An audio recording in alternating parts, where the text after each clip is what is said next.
Hello, and welcome to Fable Table, an actual play live stream focused on critical world building, collaborative storytelling, and finding the fun in games with your friends. I'm Nick Bowen, ApolloNik Online, and joining me today is most of the cast of Starcana: The Second Breath. WhitneyJoe is under the weather, so he'll be joining us next time. But it's been a couple weeks, and we're gonna have another couple weeks because a couple of us can't make it next week. So we figured we would just forge on ahead. I think the space outs work though, to be quite honest. Yeah. So yeah, I agree. I think it'll work. Yeah. But WhitneyJoe will be Sandra missed. Diaz Twine next week. That was like necessary. So You're meeting Sandra Diaz Twine. she's the first Puerto Rican Survivor winner and the first two-time winner. So God, Amy, we know, we get it. She's a girl. shut wow. up. I don't. Every time you all begin to talk about like traitors and Survivor, I just kind of zone out. She's done something you can't do, Dave, and that's win. Oh, I thought you were talking about being straight. Yikes. Okay. I'm kidding. So, this is probably not the right music for this scene. Quick recap. You all are heading out of the Luthen Principality over here. You have been walking past a bunch of migrating citizens of Lutz, especially those who are dead or whose family members have died due to the second breath, because their army is seizing people who have died and whose souls have returned to their body so that they can use those souls. For what purpose? Well, rumor has it, according to the Alistair Academy, that the Prince of Lutz, the head of state, has decided to become a lich. And he is gathering souls like he gathers food and water and wheat and grain and other resources. So he is acting against his own citizens. And so they are fleeing. Many refugees passed by you on your travels towards the border, because you need to get across the state over here to Arenell, the source of rivers, where Dr. McTheil thinks there is something going on causing the second breath as a whole. You are parting ways with Dr. McTheil. She and Daniel, played by WhitneyJoe, are heading back to Lillandale with a large group of refugees that you helped save at the very end of our last session. A bunch of Lutz soldiers appeared at a refugee camp and demanded that the... What's that? And we kicked their asses. You did kick their asses. It was pretty badass. They demanded the Luthen soldiers release the refugees. They said no. You helped them fight off the soldiers. And thanks to some great skill checks, you noticed that they were about to flank the camp. And you helped stop that. But there were necromantic runes on the Lutz soldiers' plate armor that caused them, upon death, to immediately undergo the second breath and basically have nothing happen. They just came right back to life and, in fact, became a little stronger for it. Perhaps something to do with the prince or some sort of magic that the state has helped manufacture. I blame Renton Shellback. Why? He's just annoying, and like he has to be a part of whatever nonsense is happening, right? Like it's his fault. Everything is his fault. Well, you actually learned something very interesting about Renton Shellback from Dr. McTheil when we were talking about the Lutz Principality last time. Does anyone remember what that is? I don't remember my last name. Mm-hmm. So the Lutz Prince and the entire state of Lutz, even though it's been kind of expansionist, has really slowed down the last couple years, decades even, because there was a coup attempt many years ago. And so the prince banished a bunch of family members of the noble families that rose up against him and his family. And the Shellbacks are one such family. Renton was probably too young to have been a part of it, but as a young boy, or even a child or infant perhaps, was banished. And so that's how he ended up in the Luthen Principality. And as many of those noble families actually went to Luthen, and especially to pursue work with the Alistair Academy, because the noble families are all part of a basically magocracy. There's a lot of magic users in the noble families of this principality, and magic is a big reason why they have a lot of military strength, because they have incorporated it into their military and their noble families. So Renton is not directly responsible, but Renton's family.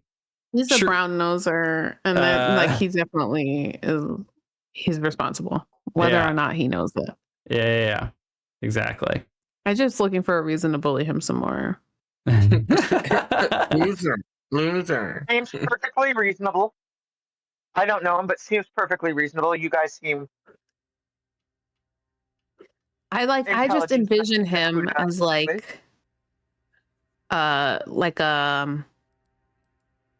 Shelton from The Big Bang Theory, but with long, greasier hair, kind of slicked to the side, very really aggressive. Yes. Yeah. Yes. He's not just a know-it-all. He's I'm a know-it-all, and I'll throw my weight around with it too. Mm-hmm. He's you don't know my dad. He owns everything. You're not my dad. Did Sheldon know his dad? I always got the impression that his dad had left.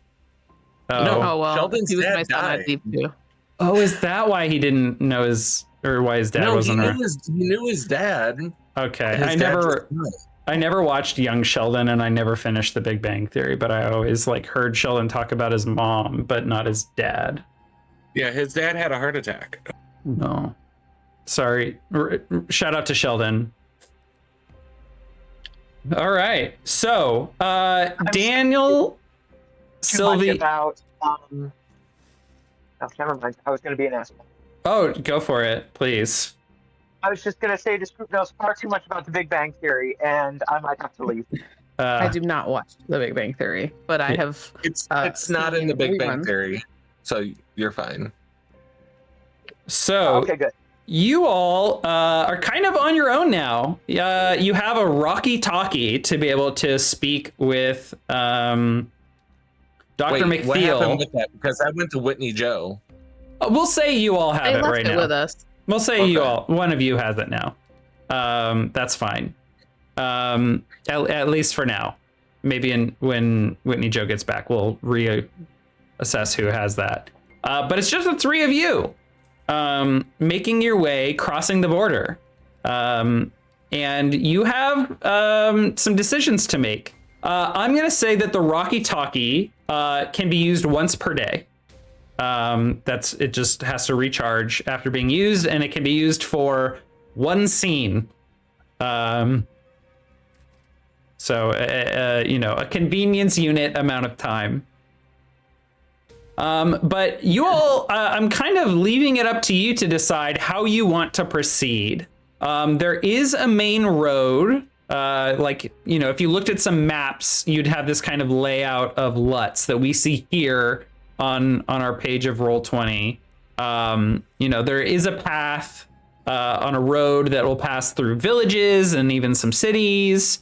Or you can follow the water or break from both and head into the wilderness. If you get up to the next town that's directly south of you, you could follow the river through the wilderness and skip some of the roads.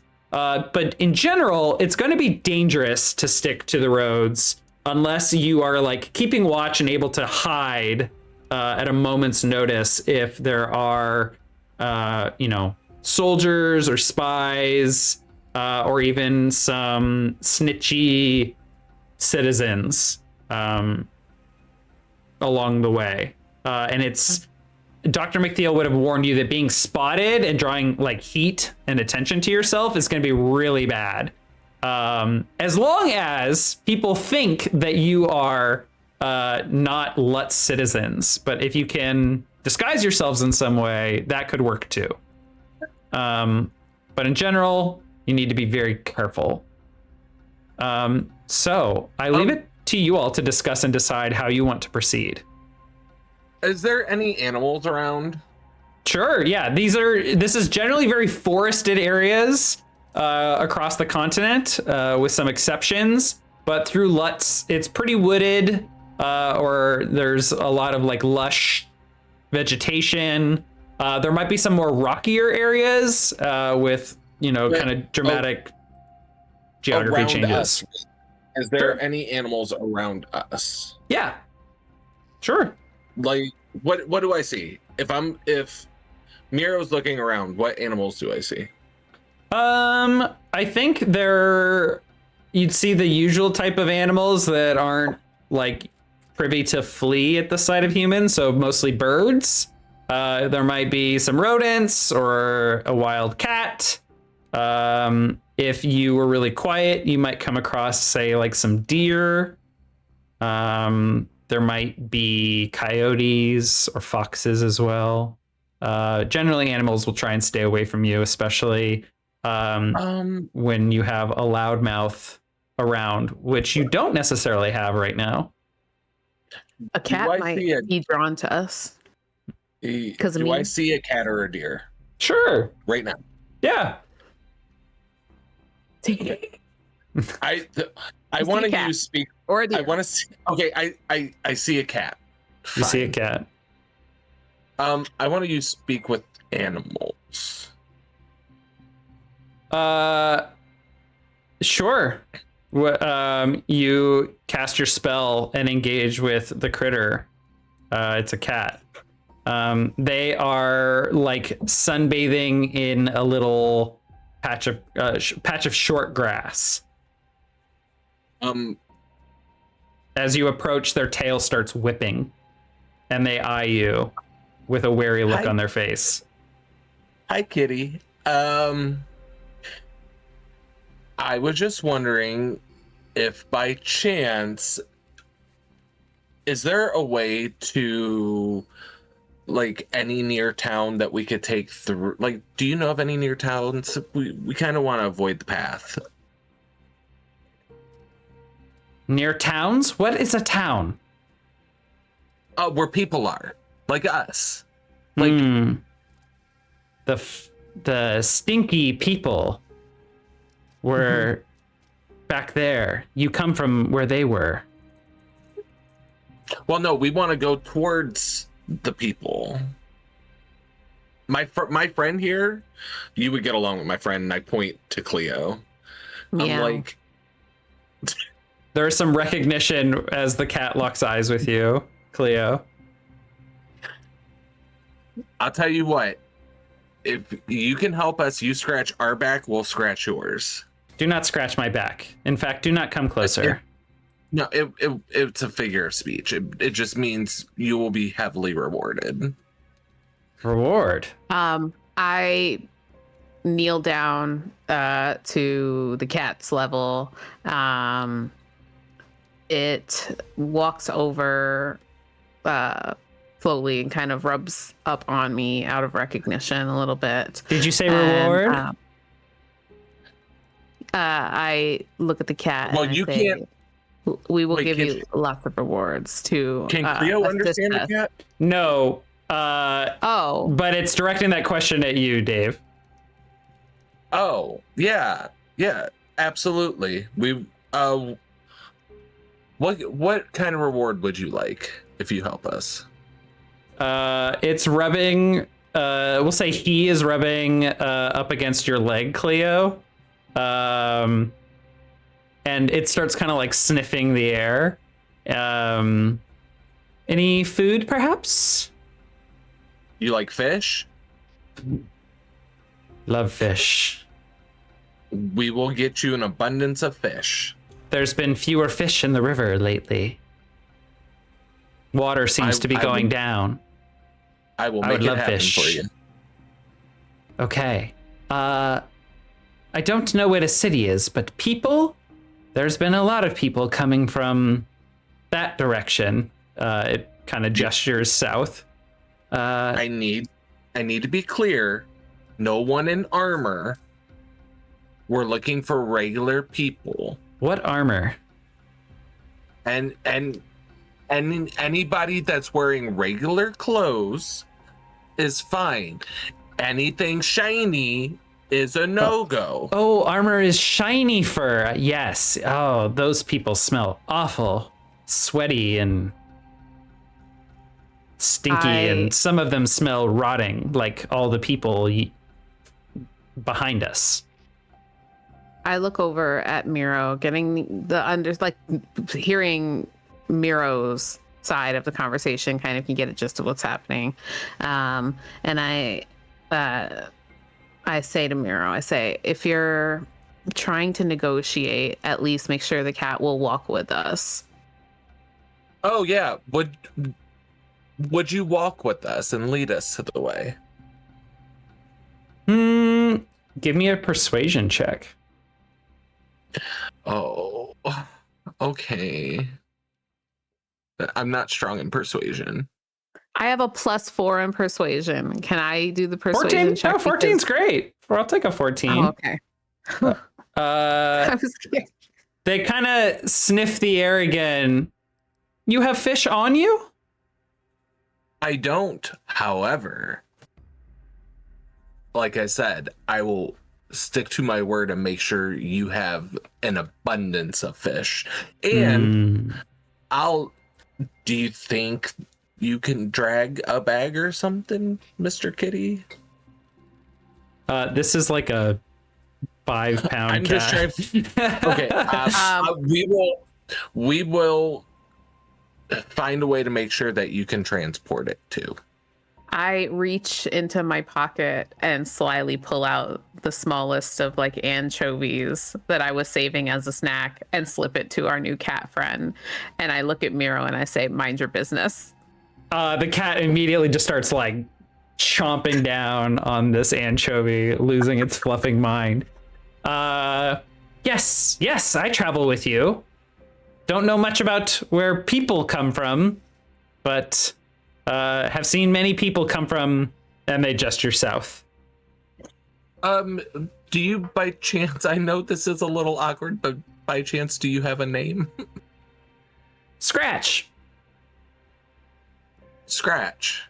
Yes. Okay. Well, it's nice to meet you, Scratch. Promised fish, gave anchovies. Okay. I rolled to Not see where you thought tonight was going. No, this is great. This is perfect. This is actually very helpful for me. This fish, Cleo, I'm gonna need your help. This fish amazing. Never had fish like this. Fish in river are delicious, but not like this. Not so salty. Would love to see where these fish come from.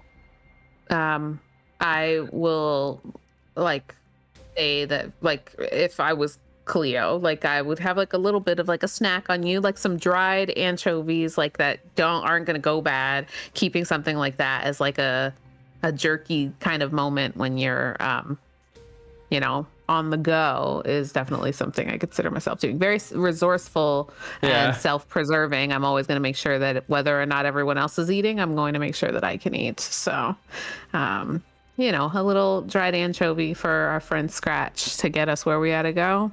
Yeah. I can do with sacrificing one. Perfect. Hey, Lost, can you give me a, intimidation roll? Okay. Or actually, no. You tell me. How are you engaging in this at all? I'm staying back. I mean, I don't have a problem with cats in any fashion, so. Okay. I'm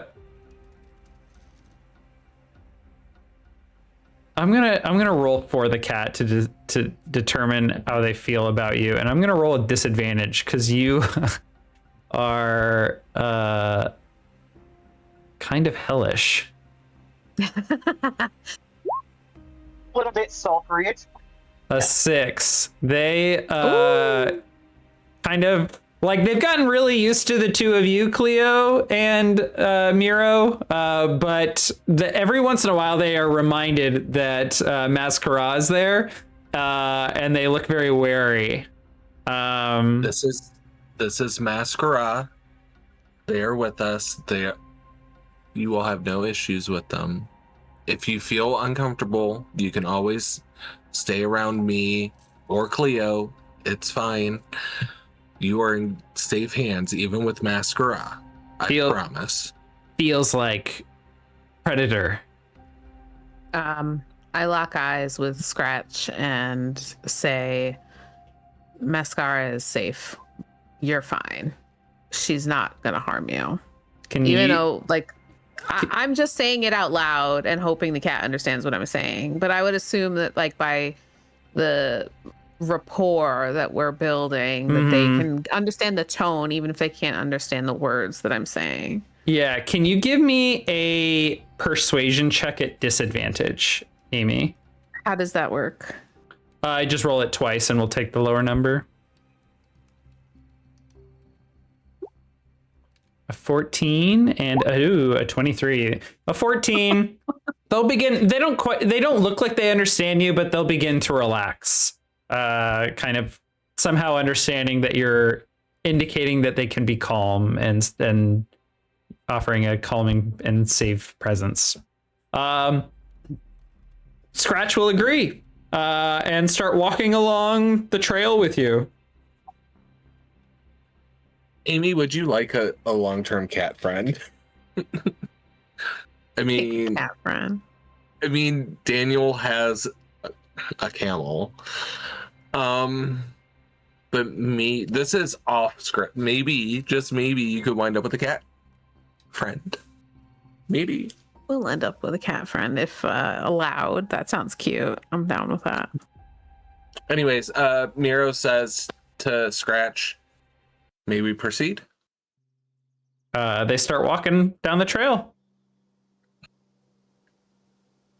What's the surroundings of the I assume we're in a forest? Yeah, it's pretty heavily forested. It is, I think, more of a trail around these parts because not many people regularly are like immigrating across the border from Lutz to Luthen. And so there isn't like much infrastructure in the way of like making sure the road is wide and lots of wagons can cross. But, you know, it is used occasionally. So yeah, it feels more like a trail, but a trail wide enough for a wagon occasionally. But there is like grass on the trail, and it looks like the like wagon, like where there'd be wagon wheels, isn't used terribly often. They be wagon. Am I They right? be wagon. But yeah, it's pretty heavily forested, and so every now and then, like you'll see the river kind of like ebb and flow, like closer and further away from the trail, and so you might like lose sight of it. And as you're walking past it, it might be kind of like down a ravine, and then there's the river. The cat Scratch will mention water low, far fewer fish lately. Started a couple days ago. And as you look down the ravine past some of the trees, you do see that the water level of the river does look quite low. And this is a river that you've walked past, still up north in the Luthen Principality the last few days, and the water is much lower than it has been. Brett, how far up does the river stay low? Don't know. I lived back in that field. And this is your source of food, correct? Fish, rats, mice, occasional slow bird. Grass. Yeah, grass. Catnip sometimes. You had Cleo at catnip. I'm sorry. I'm enjoying Nick as a cat too much. like I said, don't worry about it. We'll get it fixed for you. We'll figure it out. But you will get fish. Hmm. Miss Scar, were you All right, trying to say continue. something? Okay. All right. So let's do a kind of check for a period of travel. Who is on watch? And how are you keeping an eye out for any potential threats? I think Mascara would be on what? Like as we're walking? Yeah. As you're traveling.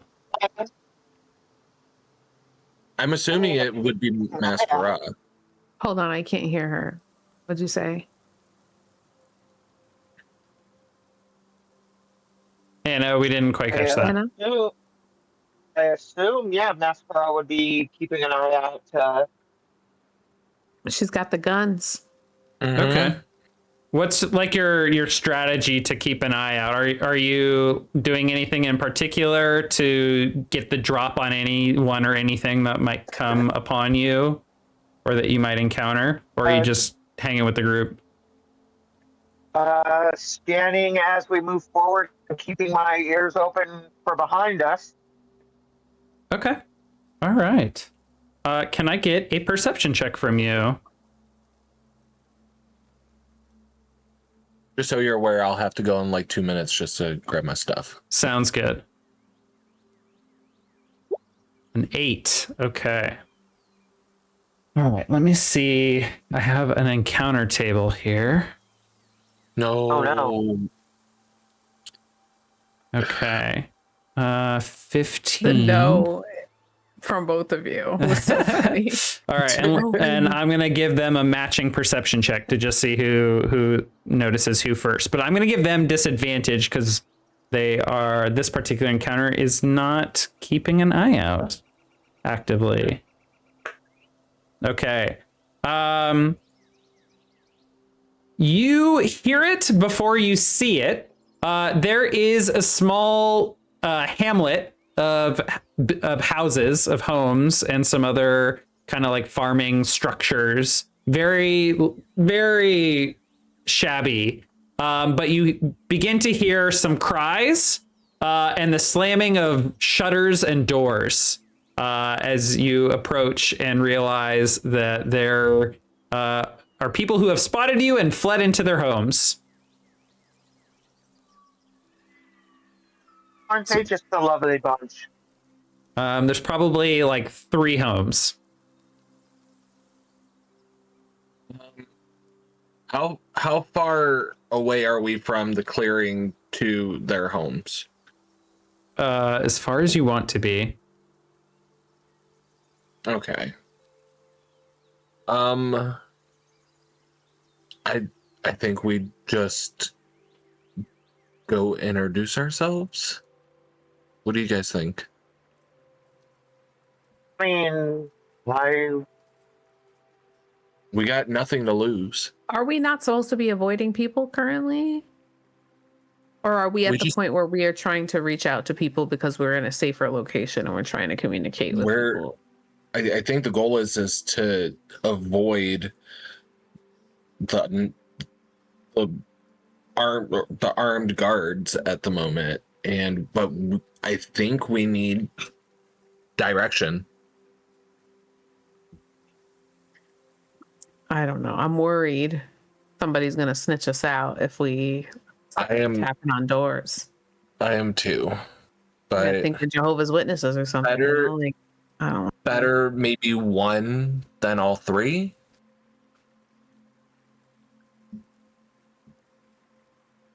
Up to y'all. I'm fine either way. Well, I don't think it should be Mascara.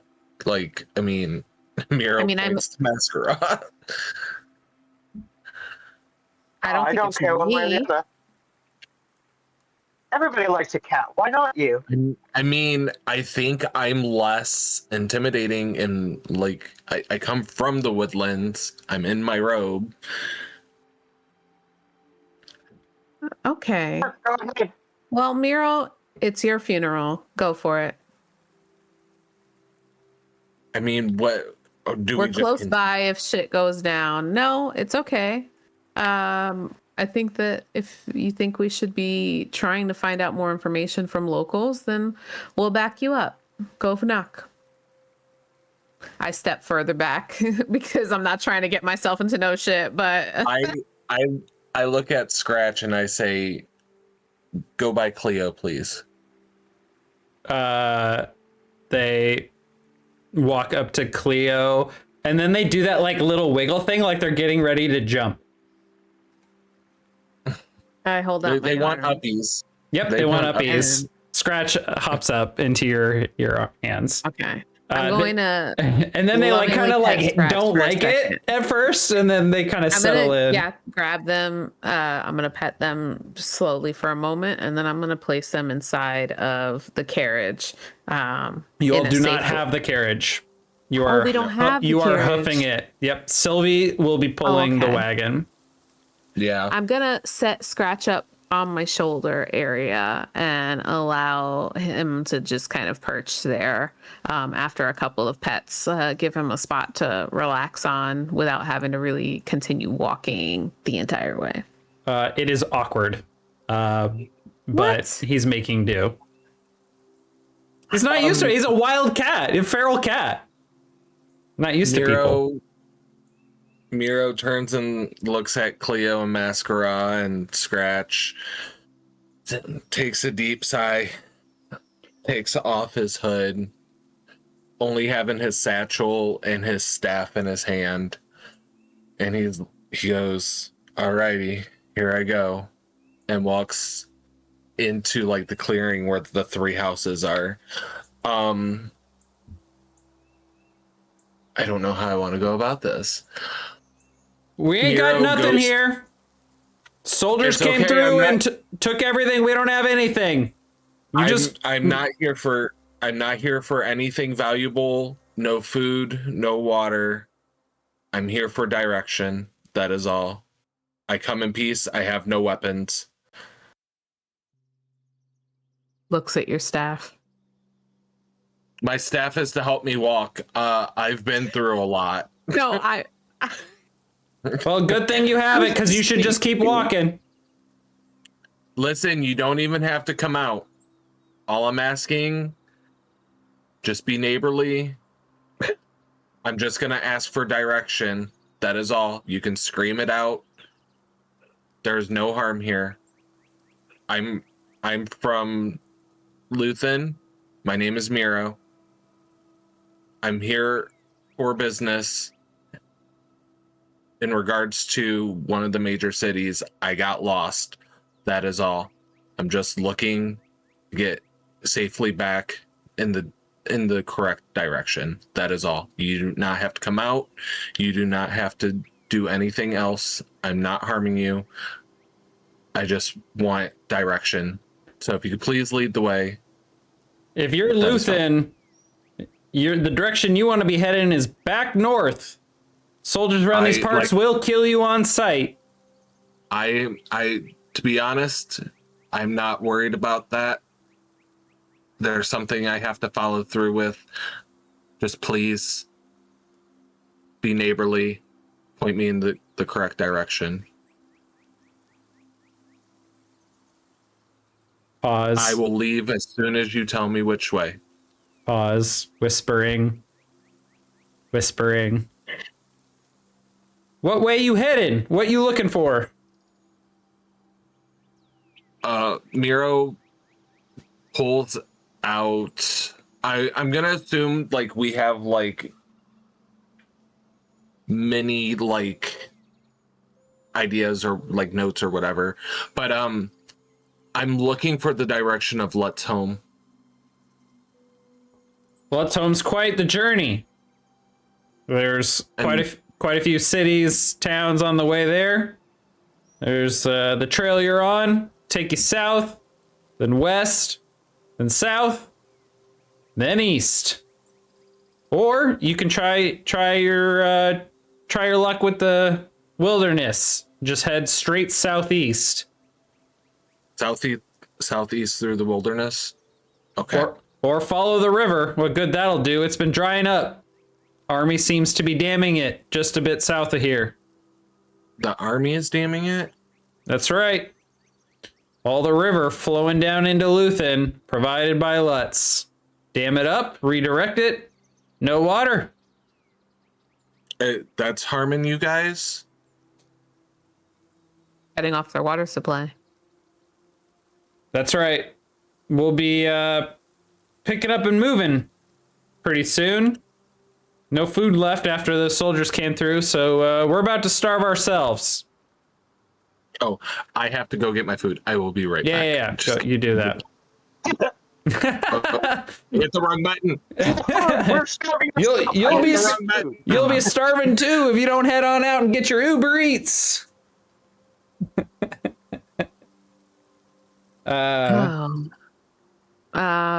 So hearing that information from Miro, I look over at Mascara and I say, so southeast, because I'm not going to remember all those other directions. Yeah, or we can go try to break that dam. You know, that's not a bad idea.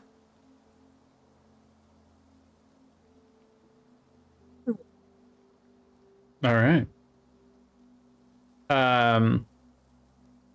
We can move on from this if you all are ready, but I know Dave, I'm sure we'll have lots of questions for them.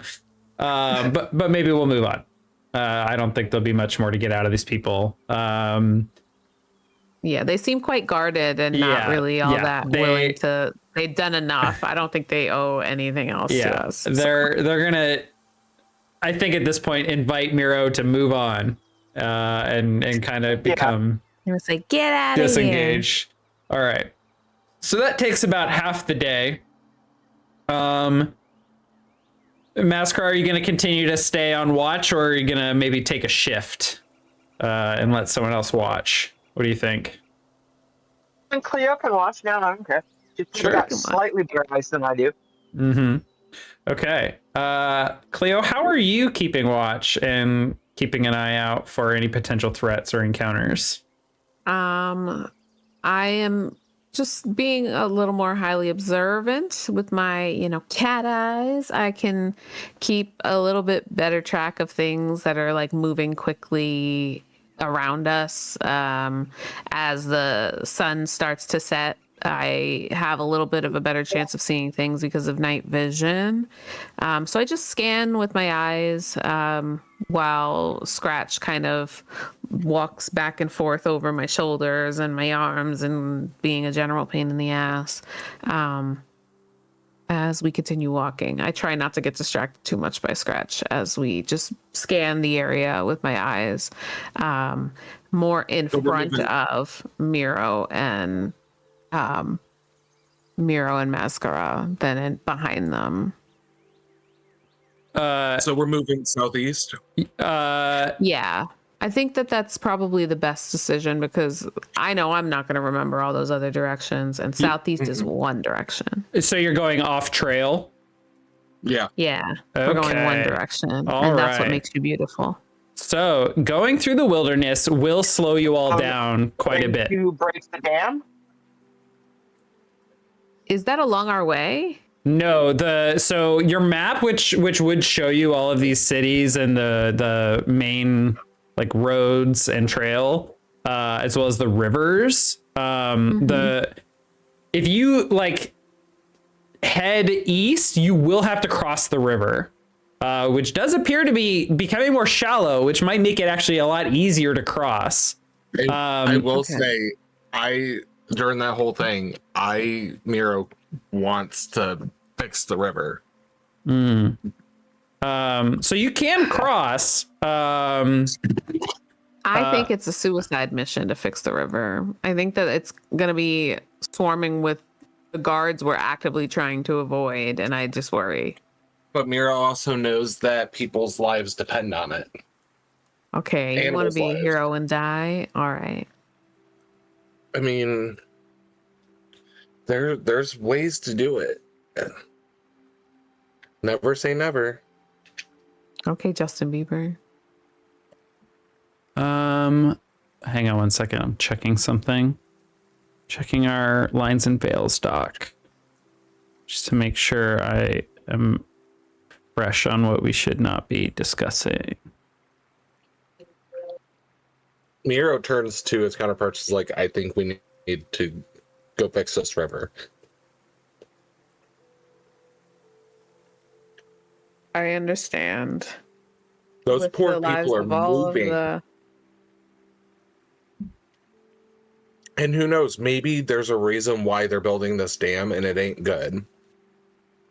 Oh, Well, I mean, yeah, they're trying to technically it is kill off. not good. Yeah, they're trying to kill off an entire people by removing their water supply. There's nothing good about that. Thus, Yeah, I think we should go break it.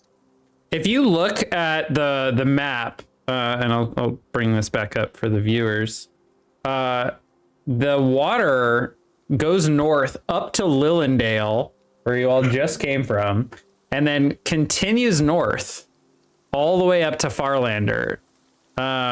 So there is at least one city, Lillendale, benefiting from it. There's probably some other like hamlets and villages along the river as well. It's a great resource. And then Farlander has water coming through it, which I'm sure is quite useful to the city. Granted, they also have the ocean there, but this is fresh water. Mira goes, maybe we should talk to Dr. McTheil, because this is big. If you want to use the Rocky Talkie and communicate with Doc McTheil, I think that's fine by me. I also don't want us walking into a death trap, and if Doc McTheil thinks it's better to not go, at least it's better to find out now. That's fair. Masquerade, what do you think?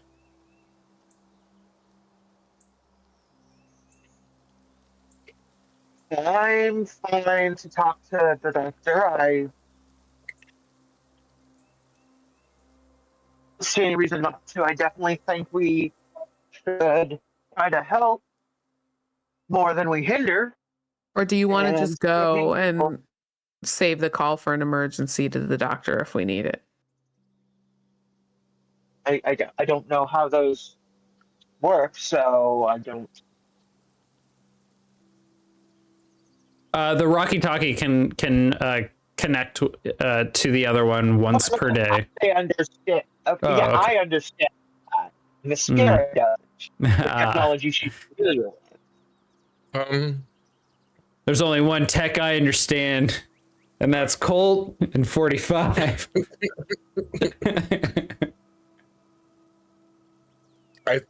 Miro, I think, grabs the Rocky Talkie and hands it to Cleo and says, I think you make the call to whether or not call or we go. I support you either way, but I think this is something either way that needs to be done. Because those poor people, these poor animals. And at that time, Miro tries to play like the pity card and points to Scratch, who's sitting on Cleo. Scratch is like just, I think, trying to figure out what it means to be standing on another being, and is very disinterested in the very high intellectual deal that you all have. They are kind of like just along for the ride. They don't really understand anything that you're talking about.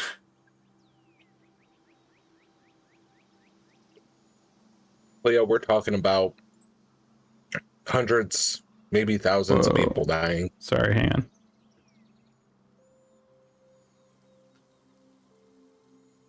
on. Let's do it.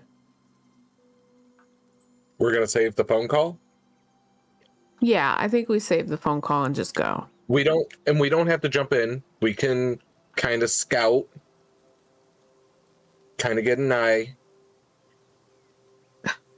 I hate that your empathy has rubbed off on me. This is disgusting. just always ask yourself, WWJD, what would Jeremiah do? Oh my God. Your booty call from Millendale? Oh my. His life partner. Life That your life partner. partner? Not life partner. Not life partner, no. It was a one-time I hookup. thought you were in No, love. no one said anything about a one time either. Okay. All right. Well, All right, I've added a little Hamlet map, like I took a battle map of a Hamlet and I reduced it down to like one tiny little square and I put it right here in case we ever need to remind ourselves that this Hamlet was here. Okay, so it sounds like you are going to deal with the dam. That means following the river, which means following the trail. Oh, damn. Well, damn. That was one of the titles of this episode I considered. I frequently do pun episode titles of my shows. Okay. So we're going to continue traveling. Cleo is keeping watch. Can you just remind me how you described you are handling that duty? I'm standing in front of Miro and Mascara, and I am just kind of scanning the area with my eyes. As it starts to become dusk, I can see a lot better than they can. So I'm just kind of checking for any sudden movements, using my my ability to hear to just kind of scope out what's going on around us and seeing what else I can hear outside of just our footsteps within this wooded area and the random skittering animal. Okay. Give me a perception check. Okay. 22. Cleo, which of your senses do you think is the sharpest? Sight. Okay. You have spent this whole day hiking, not to mention being on this, journey on the trail and the road and many forests for quite a while now. You might be a city cat, but you're getting used to it. And you kind of, are very used to just like seeing a lot of, movement in the kind of shape of the land and the shape of, what you're seeing in the distance through the trees as you hike. And something suddenly seems to not fit the pattern. You see some really rigid shapes that look kind of like, how would I describe them? Your instinct tells you it's like an oddly shaped bunch of lollipops in the distance. And you can't quite make out what they are, but you can make out the shape in the distance, and it irks you that there's suddenly something different. So you alert the group, and you scout up ahead, and you start to see every now and then, spaced out through the forest, and especially near the trail, are a bunch of spikes in the ground with heads on them. Oh my that's lovely. God. And we're aware of this now. Yeah.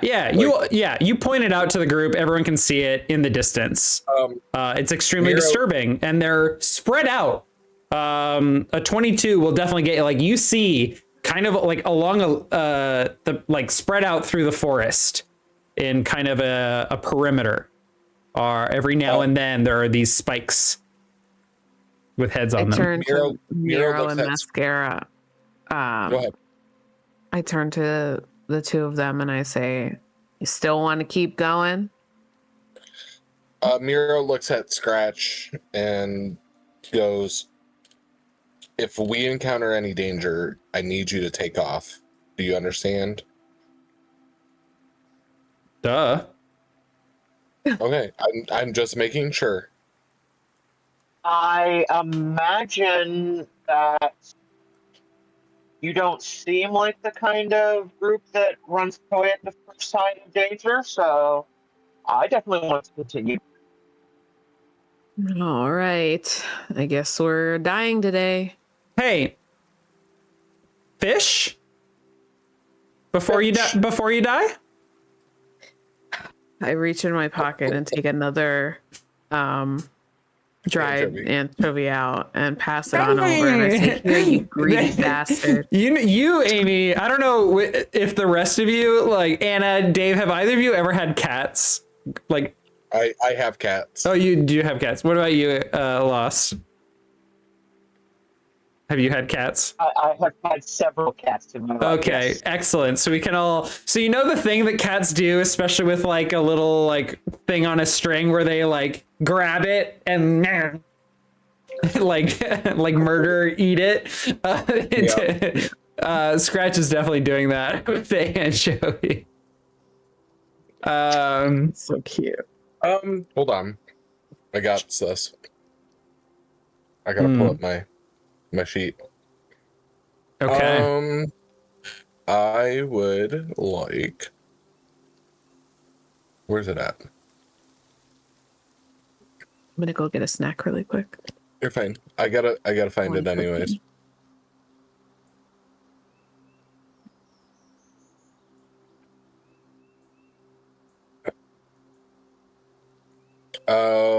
It's the wrong thing. Never mind. Uh-oh. Uh-oh. Uh-oh. You know what? I'm gonna do this one anyways, just to not kill time. I'm gonna use detect magic. Okay.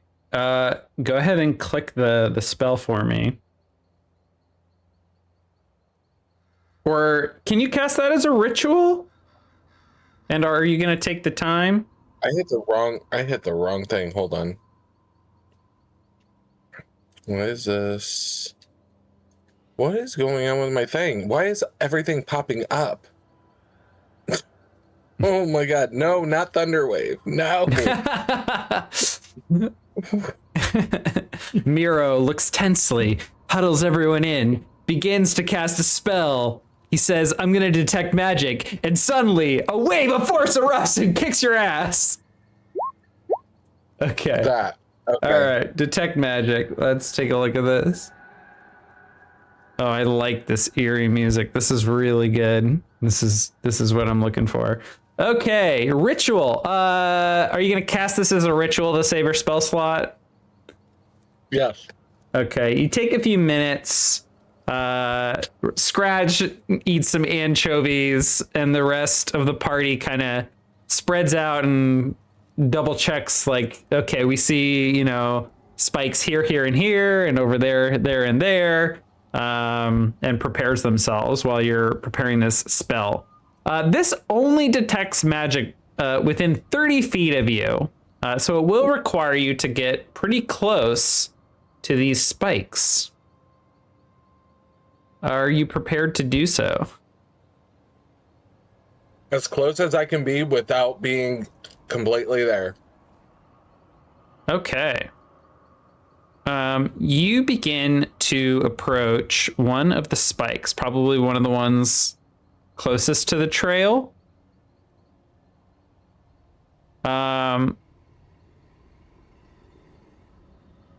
And you begin to detect, let me look at the spell again. You can detect magical effects. If you sense such effects, you can take the magic action to see a faint aura around any visible creature or object. And if an effect was created by a spell, you learn the spell's School of Magic. What do you think it looks like to you? Or how do you discern the School of Magic? Like, what does that look like to the camera? If this was like a TV show or movie. I feel like the main thing I would see is kind of like a blue glowing like wisp, like black shadow. But like kind of like I can see also like this yellow glow around each spike. Yes. Like the head of each spike. Yeah, there is a spell cast specifically on each of these heads. And the heads, as you draw closer or as the party kind of scouts them out while you're preparing your detect magic spell, they discern that there is a variety of different heads. There are the heads of various humanoids that look either a couple days old to just like a bare skull. So there's quite a few different ranges of how fresh they are, for lack of a better word. And there is what would be the difference between different spells of school or different schools of magic in terms of what you see or how you like sense what type of school it is? I would assume that it would be like more more use of good magic would be lighter colors, and the use of like evil use of spells would be like deeper, darker colors. So like in this sense, I'm sensing like a dark blue wisp surrounding the air. Okay. And then like the darker yellow is on the heads of the spikes. Okay, so you are getting I will describe it as kind of like overlapping spells, and they're both actually on the skull, like the heads and skulls themselves. There is It's Scratch. It's Scratch. Look. It's Scratch. Aw, kitty. There is my milk so what bad. looks like necromantic magic here. And it sounds like you're using colors to discern between the different schools. So I'm kind of thinking kind of like a sickly cyan, like a greenish blue, radiating off of that, and it looks probably very goopy in the aura of the magic. It's like coming off in clumps. The necromantic magic, like swirling, is sure. Or like it's like a thicker swirl that's just overlapping like the surrounding, and then you're also getting a different school of magic at the same time, and that is abjuration, which, as a reminder, abjuration magic is kind of like harmful effects but also protective effects. So some of those would be like shield, mage armor, dispel magic, counterspell, and the alarm spell would also come to mind. And just as you like get within range of your spell working, you're detecting those. I think Miro turns and looks at the group and goes like this, and then kind of slowly backs away, heading towards in the direction of the group. Can you give me a wisdom? Can you give me a wisdom saving throw, please? Sure. Where's my wisdom? This is gonna just be like a DC. Oh, you done good. We'll say DC 8. Very low DC level. Do I? Great. Okay. 14? Yeah. Great. You back off.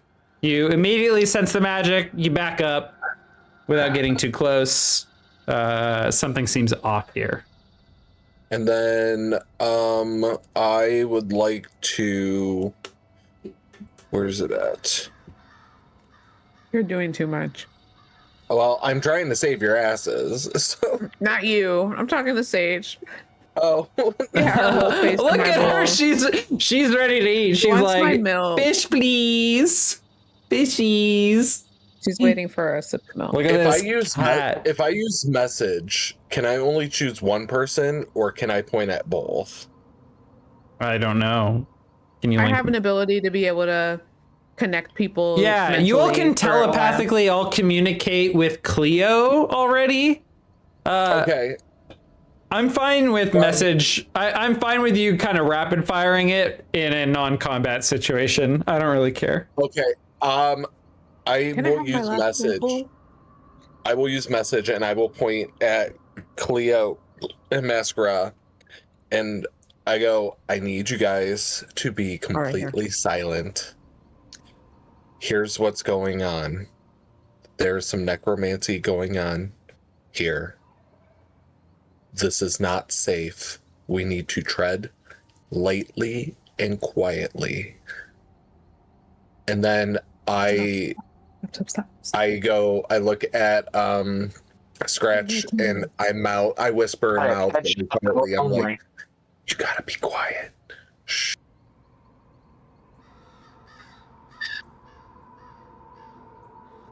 Scratch just looks at you confused and doesn't say anything. All right, that's enough. Stop. Scratch, enough with the milk. You got milk all over your face. I want the milks. Get out of here. How wide is the area that has all the spikes and the posts and stuff? I think the rest of the party would have scouted. It goes on for about like 50 meters in both directions for a 100-meter stretch in total. But they do end at each side. It'll take longer. We can go around, but you're talking not literally around. You have to go down a far bit, cut over a far bit, and then which would be fine. Oh yeah, and just head straight into the area where they're cutting off heads. Yeah, let's do that. No, to avoid it, like you have to go down. Like we would have to retrack. You can go down, and but you have to go down far. You can't just be on the outskirt of it. Okay. We're gonna die. All right. Yeah. You all follow Miro's direction. You head down the path away from the river and basically take a wide loop around the spiked heads and eventually rejoin the trail. And you don't see any more spikes on heads for a while. That was weird. For a while. You'll go for a while, and then there will be another one, and you circumvent that as well. Okay, as long as we circumvent it, that's all that matters. Yeah, we don't fuck with that shit. Yeah. Lots of And it's really checkpoints. Yeah. So you see the first one, you circumvent it. A couple hours later, you see another one, and then the sun is going down, and it's getting late.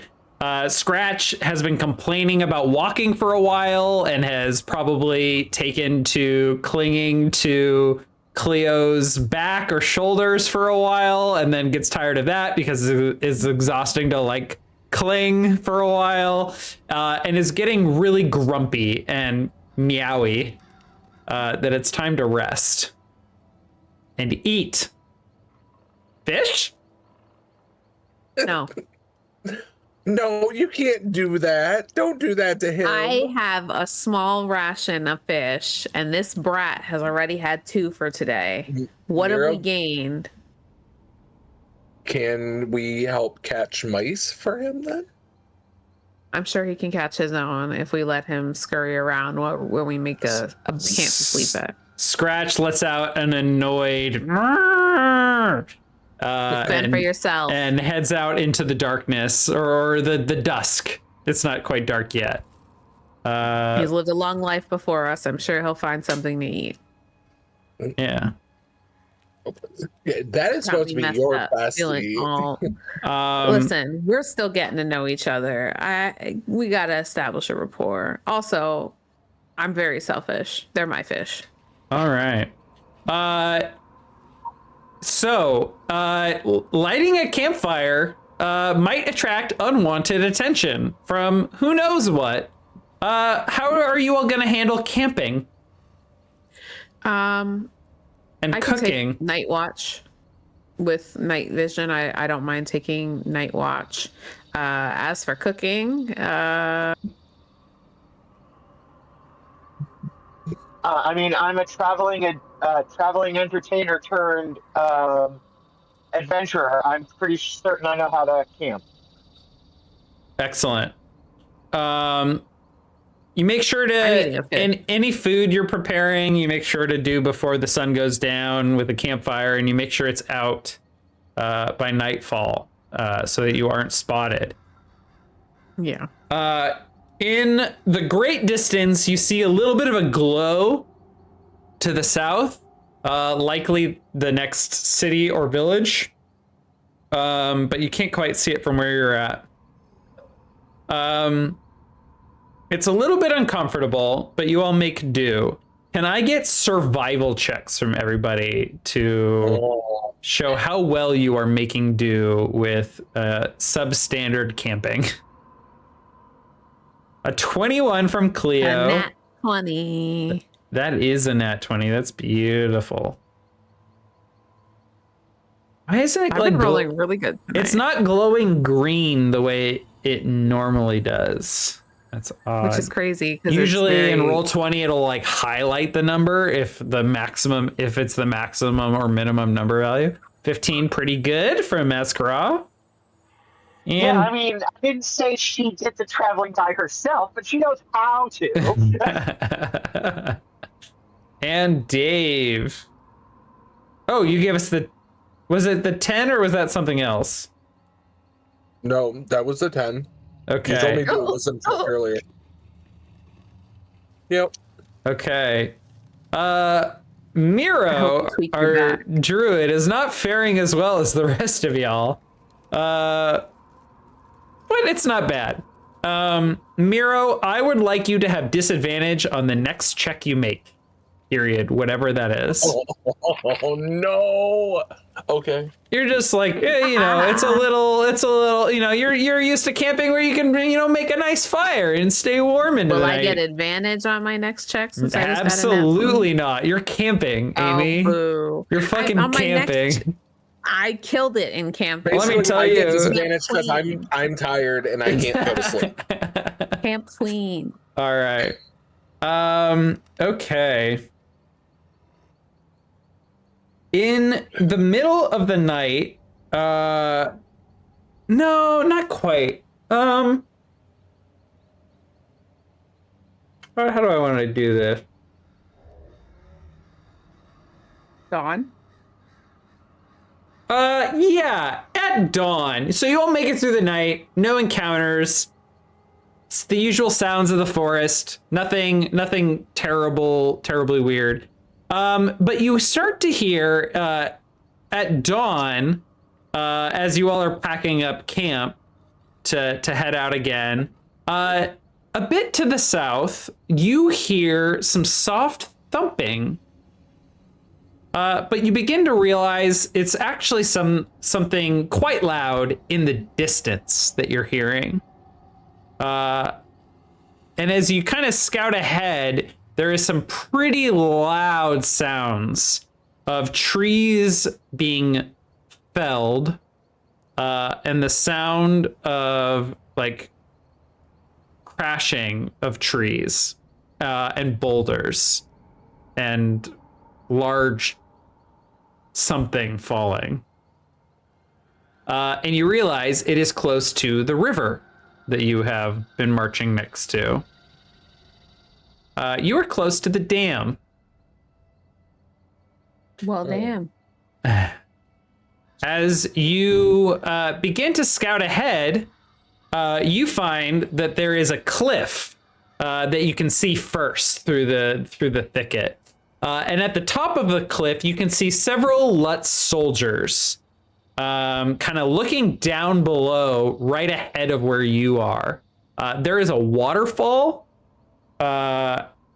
quite a large waterfall, and quite a large volume of water.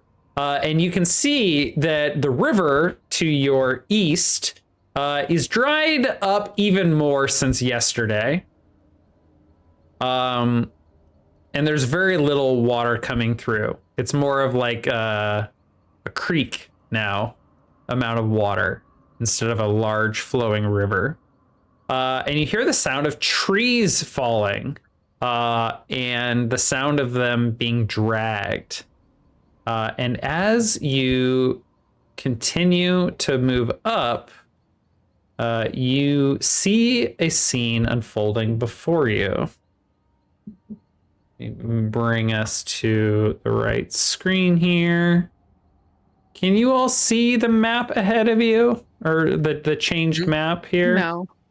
Yeah, I see the greenery, but then there was like we're on the edge of it, and it's just yes, you are on the edge of it. Okay. Let me change this music a bit really quick. Oh, I see the dam. Yeah. So what you see before you, as I'm kind of preparing our music, the river's drying up. It's nearly blocked. There are trees being felled and dragged by ogres. 2 of them, a pair of them. However, they look grayish, even more gray than usual, and even more absent-minded than ogres usually are. And it's kind of hard to tell because there is a cliff face, but every now and then you spot, from your vantage, a couple of sorcerers or wizards or some sort of magic users walking around. One appears to be holding a spell book and weaving a spell and kind of gesturing at the ogres and commanding them to throw boulders and trees and such. And then there is another wizard who is casting spells and moving rock and earth and mud towards the dam as well. And as the minutes pass by, less and less and less water is flowing through the dam. And from your vantage, it's hard to tell, but the water is being diverted. And we can see from this map that it is being diverted to the east. So I see. And to the south are the soldiers on the cliff. Oh, okay. I was gonna ask. I didn't see. So yeah, there's a bit of a geography which makes like your perspective very difficult to see what's going on because everything is happening above where you are. But you're far back enough that you can kind of start to make it out. But if you want to intervene, it's going to be difficult. So this is specifically the dam here? That's right. And then below us, yeah. Yeah, and the logs are just bridges? Yeah, they've knocked down some logs so that these wizards can cross the new flow of the river, it seems. Oh, you made this so hard because I could do something, but you gave me disadvantage. Yes, Dave, go fuck yourself! You sound like Rick.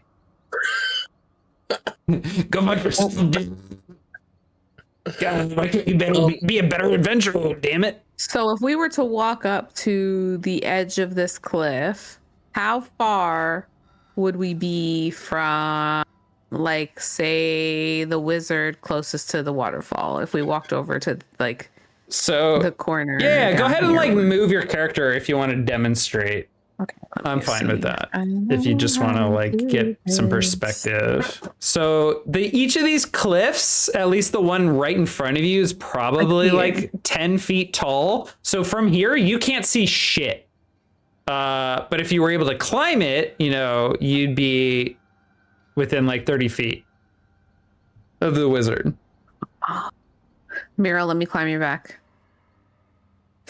Fine. What? No, you might not want to do that because then I might have to roll an athletics check. I'm gonna move you. I have disadvantage. I'm gonna move you back because if you're gonna attempt to get closer, there are soldiers up on this cliff to the south, and they are watching. they're just not entirely paying attention. So there will be a check. It just won't be like terribly high. Okay. Let me grab some different know what to music do. here. I know what probably needs to be done. I just have disadvantage. So Well, you could try. Who's to say you don't get a nat 20 2 times, right? okay. If I wanted, okay. But you get like a 4 now. I'm gonna destroy you. I'm so I sorry. know, because if I do this and it fucks up,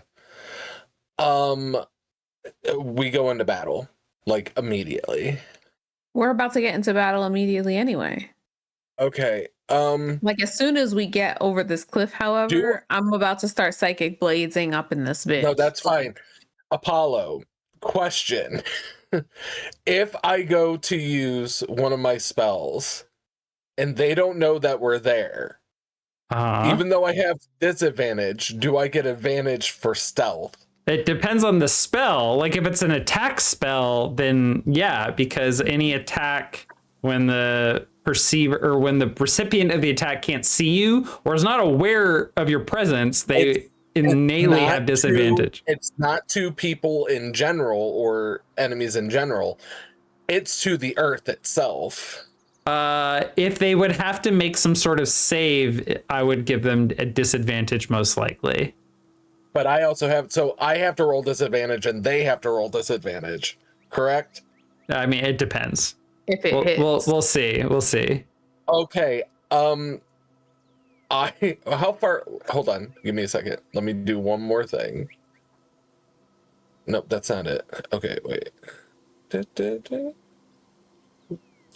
Where I have the arrow right now, is that where they're at, or where are they?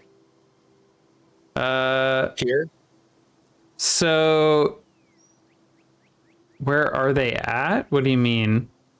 Like on top of the cliff. Yeah, that cliff. So way far back, you can kind of like, you have the angle to be able to see, oh, there's people up there. I can see their like torsos and heads and stuff. But as you get closer, you lose any perspective that you have because you're close to the cliff. I'm fine. I'm far enough. I'm going to cast Erupting Earth. Okay. Tell you what. You all discuss what your plan is. I'm going to go use the restroom and you all decide like if you want to have a conversation about what to do and how to open on this, because we will enter turn-based action even if they aren't aware of your presence yet. But like when we start this, I want to start in turn-based action so we can kind of account for their ability to recognize when they notice you. So if you all do any of you need to take a break? Because we could pause here and come back and have that conversation. I have to go put this milk in my sink. Okay, we'll be right back in just a few minutes. All right, yeah. I'll use. Hey, Rumble, your puppy Trito has been received by Nova Bean, but she ran off because Bubs just got home. Okay, here we go. We're coming back. She always runs off. All right. Okay, so we return to the scene. You all are approaching from the north. To the south are some ogre zombies and wizards, and all together are working on creating this dam. And watching from above are some Lutz soldiers in their necromantic plate armor. So, yeah, what's Miro the plan? To the group. Miro turns to the group and says, "Shall we shake things up?" Literally. I look at the two of them. What did you have in mind? Miro, you can move Earth, can you not? If you can get us down this cliff, I will start using my psychic blades to break down the dam. Mascara, can you just start blasting? I would start with the wizard because they're controlling the ogres. What was that? I'm 100% down with shooting them if they notice us. Mira looks at Scratch and says, "We'll meet up soon. Run." They Scratch, hop stay far off back. of they hop off of Cleo's like shoulder or Carnivore. arms or back or whatever, and just start walking north leisurely. Before Mira does anything, Mira looks at Cleo and says, "That's your friend." Did I ask for a friend? If we had time, But it looks I would like cast something in one was order to see how you for truly feel. Anyways, Mira, No, it did one for you. what about, huh? Oh, you know what? It looks like there's a nice, neat little kind of ramp right here. Oh, well, ain't that some shit? Wow, lucky you. These map designers are Let's sneak thinking of this you. ramp. Oh wait, hold on. Let me hold on. Let me look closely at this. Who's the closest to that? All right. We could sneak up on one of these so- ogres, but I worry about that. So here's the deal. I will allow you to put yourself anywhere along this top row of hexes that you want to be. And then we will enter turn order. Anywhere up here. Okay, Anywhere up where I think can see your mouse moving. The top. I think Mascara needs to choose first because Mascara is going to be highly valuable at this point in time and has to be prepared. Up around where? Sorry, so can you all wherever- not see this arrow I can't I'm see drawing? your mouse moving. No. Yeah, You don't see this? I do. Oh, I see it now. I guess Okay. we had purple. My see. arrow should be yellow, and it should I be see going it, right yes. across all of your bodies You at zoom the out. at the Oh. very top. Yeah. Anywhere up here. The loss. Anywhere in the line going left to right that we're in, anywhere in that line. Yeah, you can enter the scene from anywhere you want, and then we will start in turn order. I'm going to stay right where I'm at because I'm going to be going directly straight forward down this little walkway when my turn What's comes. this cliff here? At the top row of squares, as you are coming from the north, you can enter from anywhere up here. Right. She just asked about how high up the cliff is. Oh, it's about 10 or so feet. And here. Yeah, 10 or 12 feet. And okay. Not too bad. But it does, like, if you want to climb it, that'll take that movement, or you can come up this ramp that you Right. see. Yeah.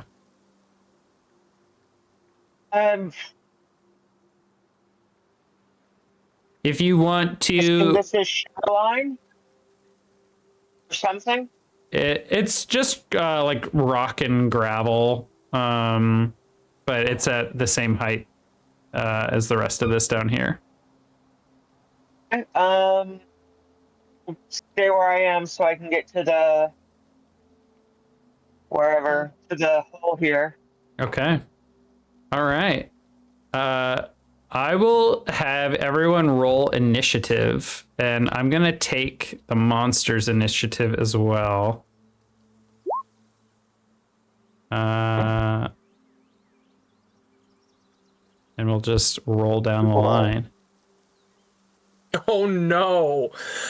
Oh no!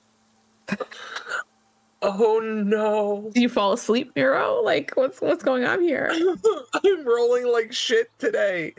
Can I roll my disadvantage? No, that doesn't even mean anything. No! Yeah, you can roll this with disadvantage. Yeah. No, I'm not going to, because 4 is, no matter what, 4 is the number now. Just roll your disadvantage can now, roll- though. Do it Yeah, now. Get it out of the because if way. you're in battle, There you you go. don't want to have to do that. Yeah, fuck So your just pick the fuck your 4. 15. You get a 4. Which is the difference of the ogres go before you. Who cares? It's fine. Yeah, I don't know why that sent two rolls. All right. So, it looks so. Oh wait, I'm missing someone. Me. You're missing both of them. All right. So Cleo I hit my rolled. token before I rolled. Cleo rolled a rolled a 16. 16, and then we had Mascara rolled what? 7. 7. Okay. Yeah. It's really not that big of a deal. Okay. So the wizard, we see him like wipe his brow, and he begins to again like weave a spell, and it like just begins to like kind of move some rocks and mud towards the dam. Meanwhile, we see the soldiers up above. Can I have everyone roll stealth Start from with here. advantage right now? And I'm going to have the soldiers roll perception with disadvantage. 9. 17. 26. 26. And then we have a 10 and with advantage. Roll again. Yeah. A 9. Okay. So Mascara is just without any regard walking up on this. So an 18 and a 22. It's the entertainer in me. Mm-hmm.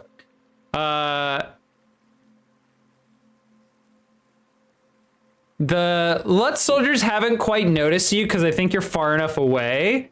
But they're like something in their like sixth sense is like, ooh, something's moving down there. It could be an animal or something.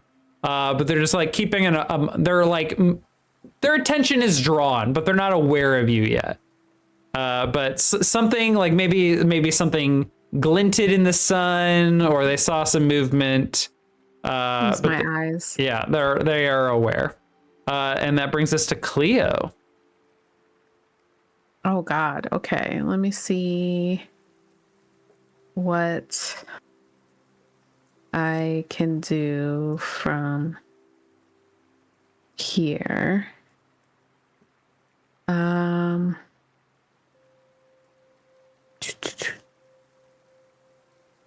I can. I really want to talk to them, but not with Apollo here. I really want to. Can I? Like, I would be shooting blind if I used my short bow from here, but its range is up to 80 feet. Yeah, so 80 between like where you are and 80 is the normal range. Anything beyond that is disadvantage. Plus there is the height, and the closer you get, like at some point, I'm gonna here. impose disadvantage because like I'm you're over here only on the able right. to see like half of their body. Oh, okay, I see. And it becomes a little bit more difficult.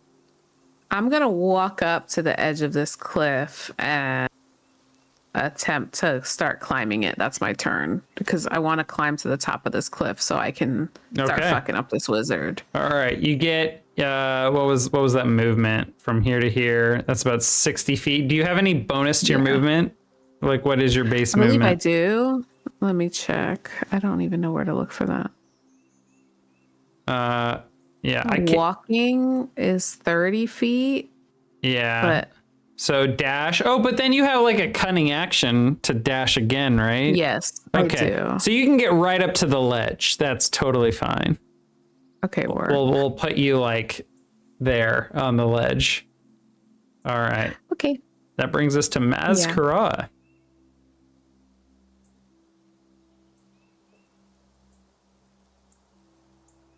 I am just gonna go.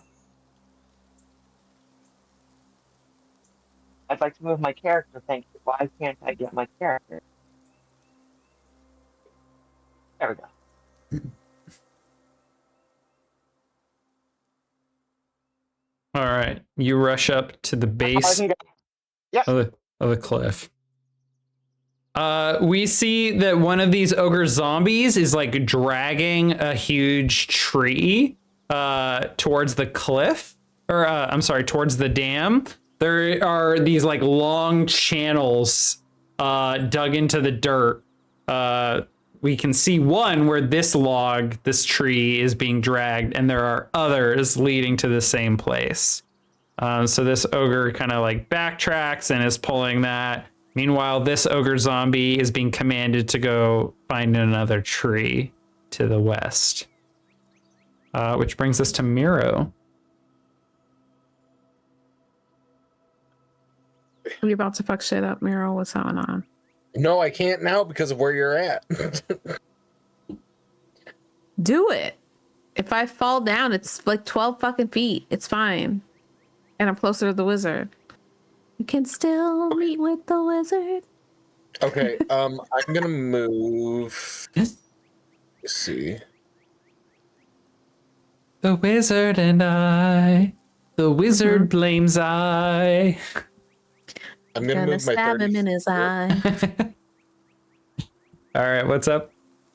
Oh, that was the wrong one. Okay, I'm going to move the 30 feet to here. And then I'm going to cast Erupting Earth to this point.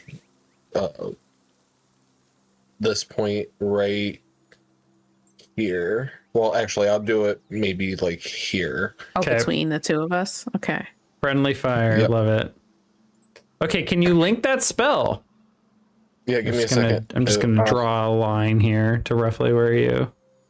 Yeah. I'm trying to pull over. Oh, there it is. I'm about to die. Oh my lord.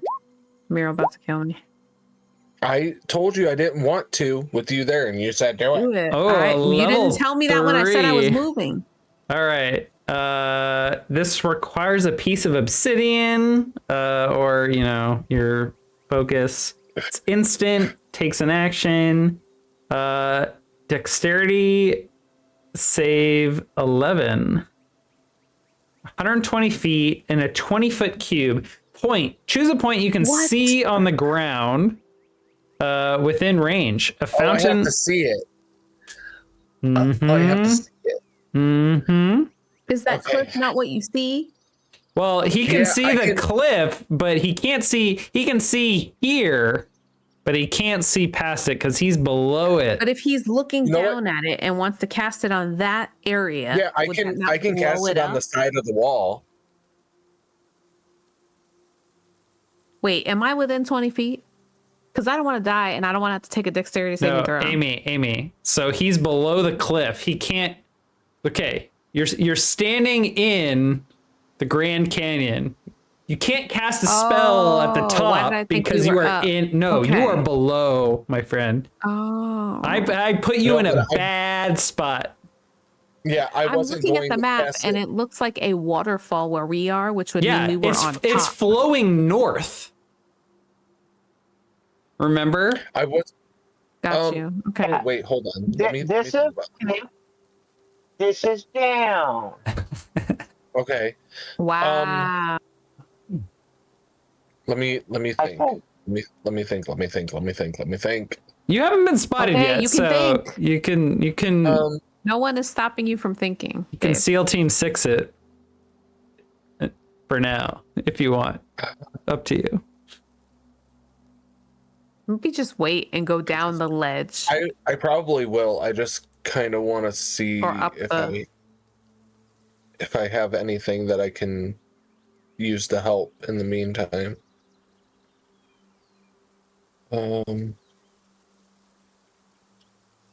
In the amount of time it takes you to Okay, consider no, whether I'm you can good. walk up and then we can start it next turn. Right? I've already moved my 30 feet though. You can dash with your action if you like. Dash. Yeah, that's fine. I can dash. Okay. So, hold on, I gotta fix my map. All right, I'll move my 30. You can continue. Okay. We will move to the Necromancer Wizard.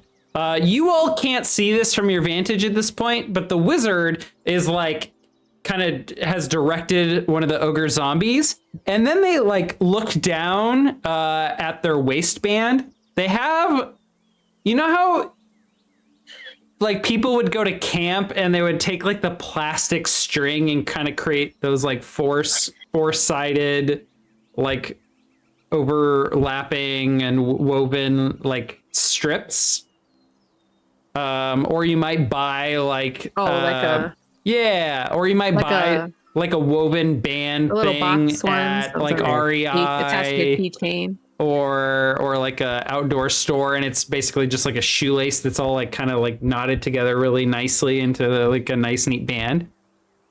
They have a string with a bunch of knuckle bones on it, and they kind of like grab it. It's like tied to their waistband. They look at it and they kind of look at it, and then they look on the other side and they look at that. And they continue their work.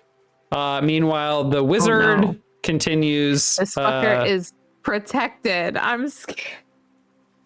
I'm not going to tell you what he's doing, but I love that you think that he's protected. Keep that in mind. Keep that in mind. That benefits me no matter what is going on. That you're scared. It benefits me. The wizard just continues casting the spell, pushing more rock and earth into the dam. They are kind of like molding the earth to kind of like plug some of the holes that water is still leaking through in. Meanwhile, the Lutz soldiers are now going to make perception checks again. This time, they can't see any of you. So they're basically going to need... Can I have everyone make stealth again at advantage? This is going to be very difficult for them. Miro, are you at the top of the ramp or below? I'm at the bottom. Okay, so you're like down 21, here. 21, You're like you're like at the base of the cliff down here, or were you? Yeah. Okay. I'm at the base. Okay. so you have not gone up the ramp. Okay. Cleo has an 11. I have a 23. No, a 23. Miro has a 21 and a 14. Mazkara has a 21. That's really good. We ate this. Yeah.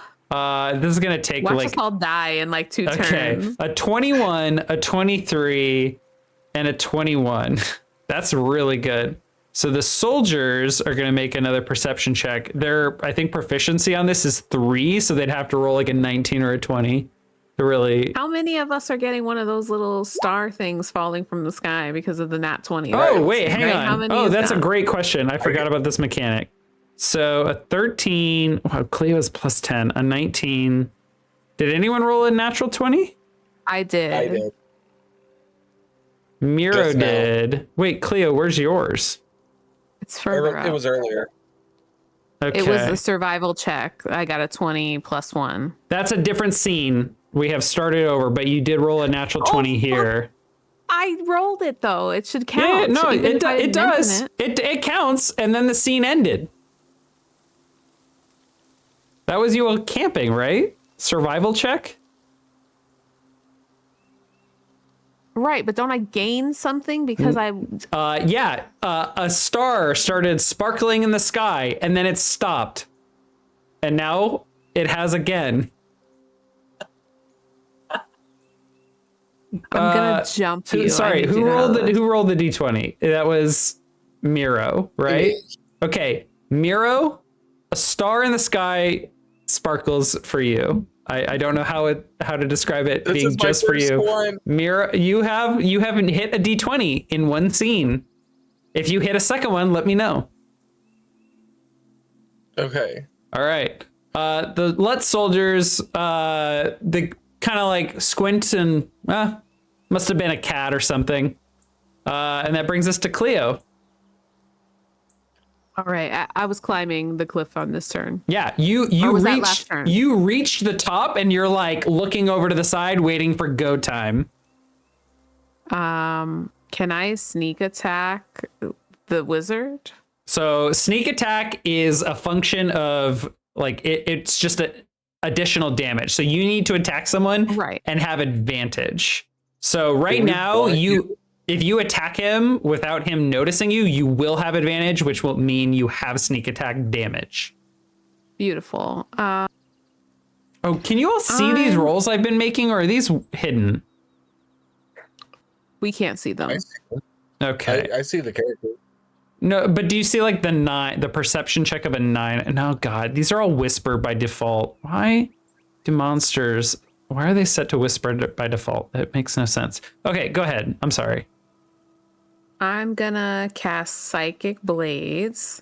Okay. And I am going to attempt to attack the wizard. Because from my perspective, like the wizard is in control of both of these ogres. So if the wizard is no longer in control of these ogres, we have a little bit of a better shot. Sure. So just to be clear from what the camera has seen, and maybe Cleo's not aware of this guy, this wizard, his attention is directed at the dam. He is moving Earth. This wizard over here is like directing the ogres. Oh, okay. Well, even the one moving Earth, I don't need him picking up a big ass boulder and throwing it in any of our directions. So You going don't to want attack that? him. You don't want boulders thrown at you? Are you sure? Anyway, I'm happy to comply and toss one your way if you like. Okay, well, whatever. You know, I set up this nice thing. Okay, so you roll up. You make your psychic blade attack. You roll a 9 and an 11, it looks like. I roll a 12 and an 11. Or no, a 12 and a 17. Why does it say that? Hold on. Okay, so hang on. It says psychic damage 5, sneak attack damage 12, 17. So you rolled 4 times. What? I only clicked it twice. Oh, I don't know. It must have, I can't tell. I see it now. Oh, okay. So you rolled. I don't know what happened. I hit it twice. Pick the ones you want. I don't care. A 9 and an 11 are Great. your We'll attack. take the 11. So you run up, you have advantage, you try and attack this wizard. And at the last moment, as you're bringing your knife to bear, he notices you out of the corner of his eye and brings up some of the earth that just stops your blade. And he begins to yell, "Ah!" And we are going to enter into combat music. Yay. My favorite.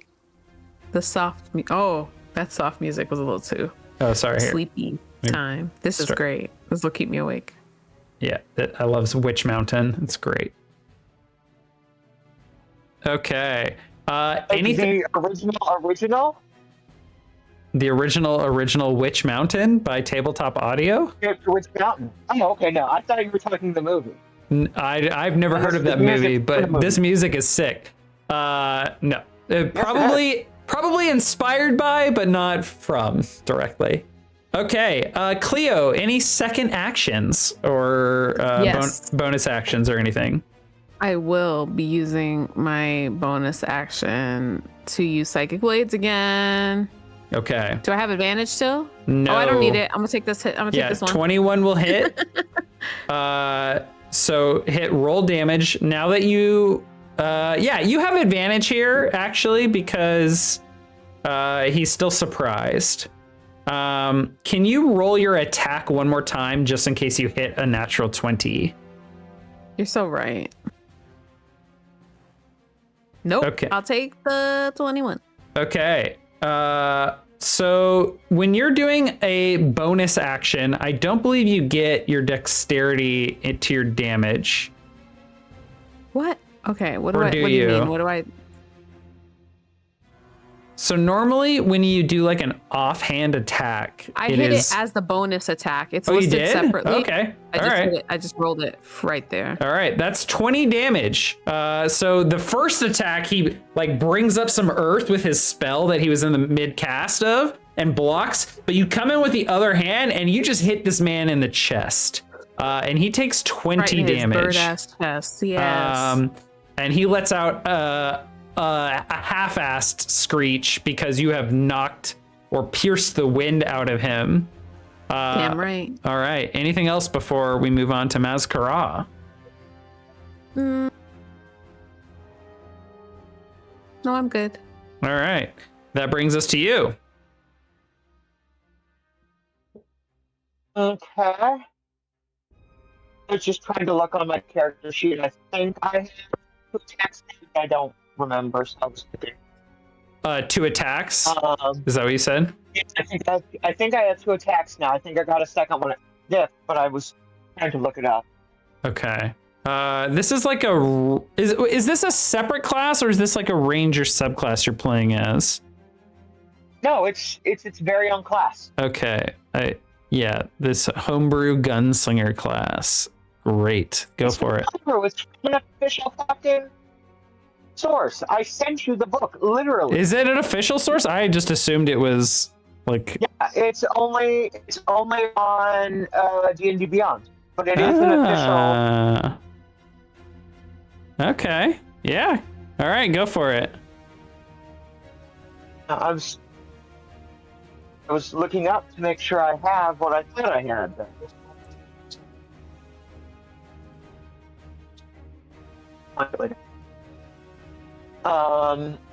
So I moved here.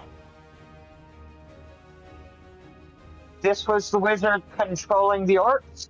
Yeah, the necromancer wizard. Yes. I'm gonna shoot him in the shooty face. Okay. Yeah. Wait, hold on. How It far is away nice. am I? In the face. In Oh, the good. face.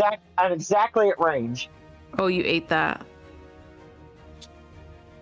Get that nat 20. I hope you do. I wish. You had good rolls tonight. Good vibes. Oh, I Good believe in vibes. you. So Good no, vibes. A 15. That's so great. We'll take that. Yeah. So Yep. you will have advantage here as well because they are surprise. This is a surprise round for all of the enemies. Yes, it is. So go ahead Come and roll on. with advantage. Okay. Okay. A 15 will hit as you draw your pistol and fire. This energy burst comes out of your gun and it hits, but you can see a shimmer of like hard light. They have mage armor cast, but you still manage to like hit into their body as well. So I'm gonna take the first damage that you rolled, which is 5. And I believe you said you have a second attack at this level. I think I do. I believe I do. Oops. That's why I was trying to look it up. Okay. Just go for it. We can look it up in the meantime.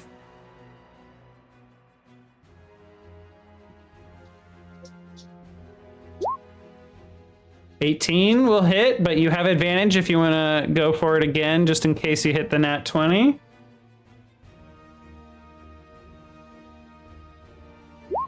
Piercing damage is crazy. Okay, an 18 for 14 damage.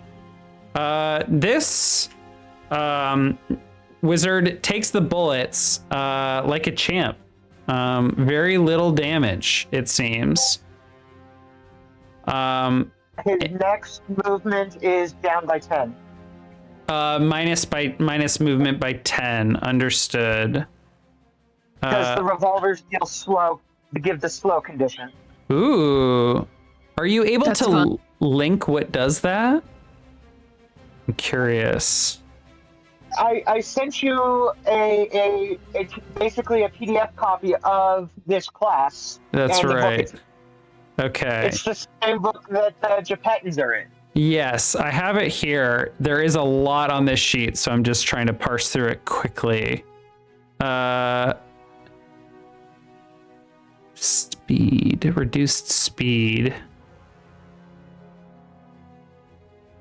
These are the tiefling traits. It's on the gun.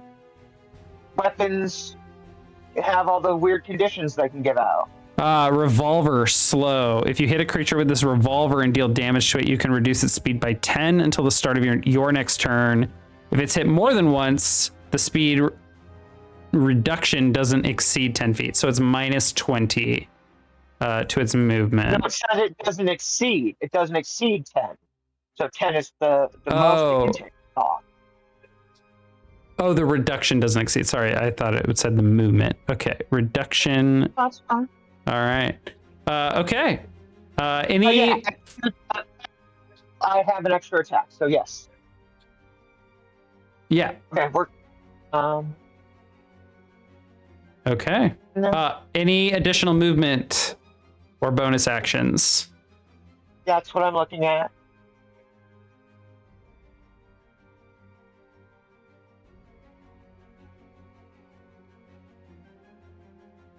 Yes.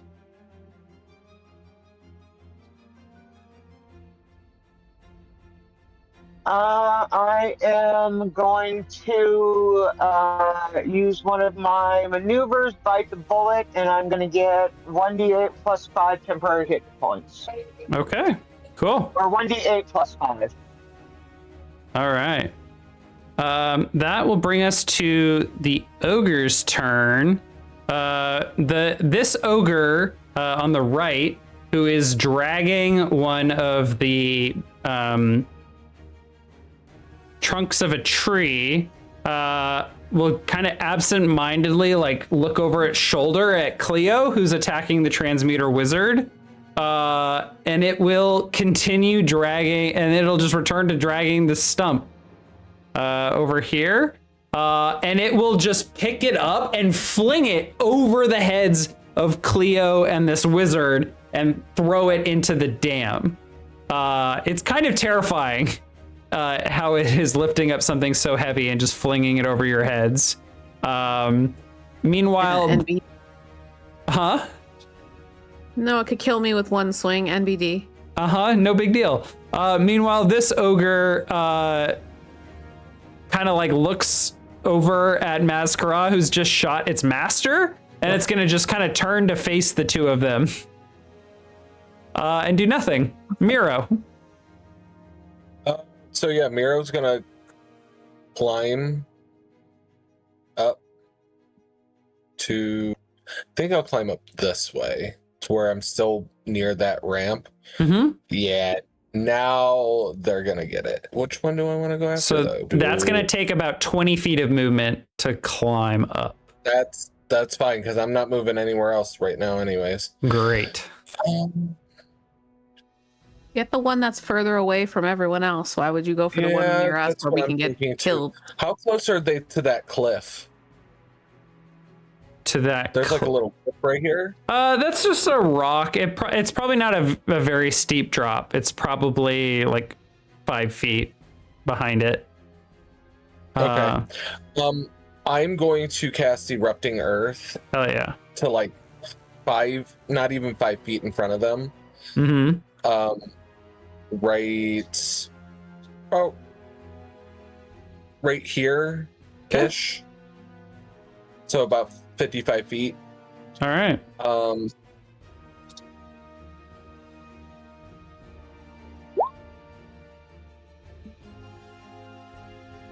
So something like this.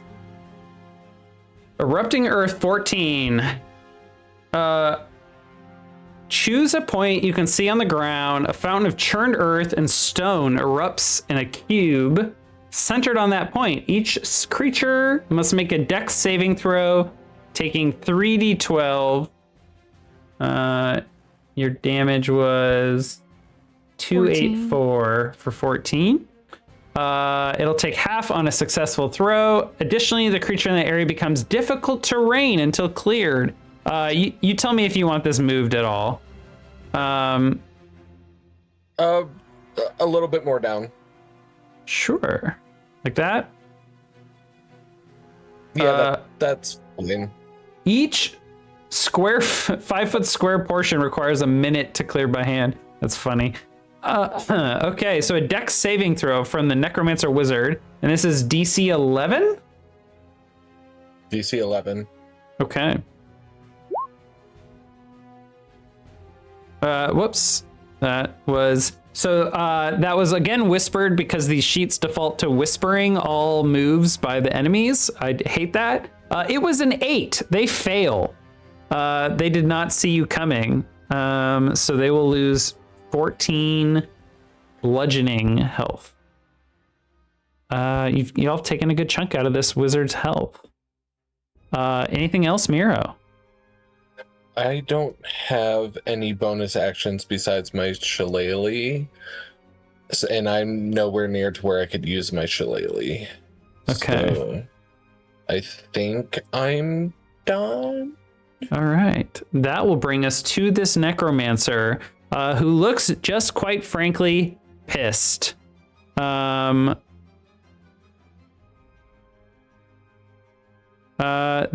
are going to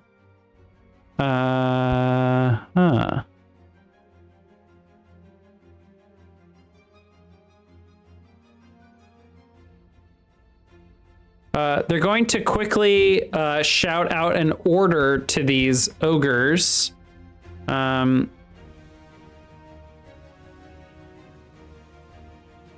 They will. I'm just looking at their languages. They'll shout in common, pulverize these fools and add them to the dam. And both ogres' heads kind of like perk up for a brief second after that order.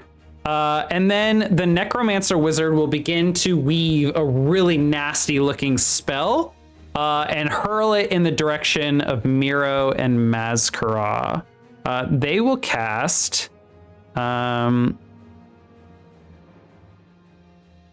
Circle of Death. I've never cast this.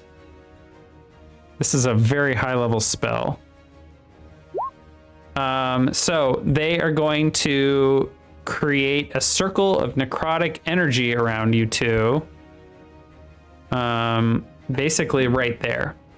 And I need a DC 15 Constitution saving throw from both of you.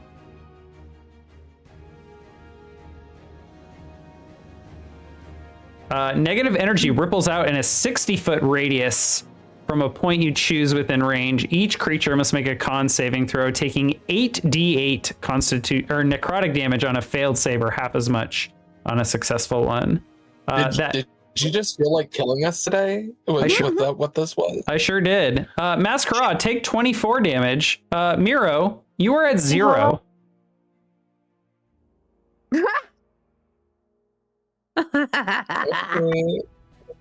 Okay. And you see the necromancer, as they're casting this spell, like their body goes black and shrivelly, and they are going to lose some health as they cast this as well. Did I not say we're gonna die today? Yeah, but Apollo didn't have to give us like the strongest necromancers to fight. I wasn't expecting that. Look, I needed some ogres to make this dam, and what's going to control the ogres? A necromancer. That brings us to the wizard, the transmuter. I have the bonus action. Oh wait, was that on me? That damage? No, that was not on you. Oh, okay. What was that, Mascara? I have one of those. You have a bonus action or a reaction? Reaction. I can tell us rebuke. Cool. What does that look like to rebuke someone from that far away? Whatever the damn spell thing says. Okay. It didn't link a description here, so I'm not sure. And you click the description of the thing so it posts it. There we go. And that does it? So green flames sprout around them. I'd like to think that they are also coming out of the earth that Dave created. Yeah, sure, whatever. Oh, they have to make a dex save. Okay, let's see here. Yeah, that's going to be what costs me, I think. Okay, DC 14. Where did their sheet go?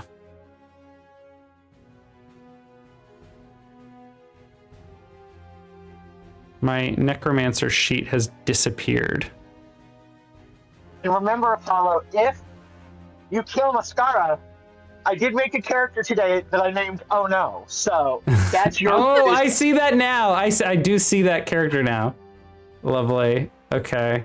I'm like double clicking on the necromancer like I usually do to open the sheet, but nothing is happening. This is very odd.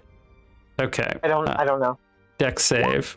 That is a 6, so they will take the full 11 damage. Iconic. All right. They are Mascara, getting quite low. go. That brings us to the transmuter wizard.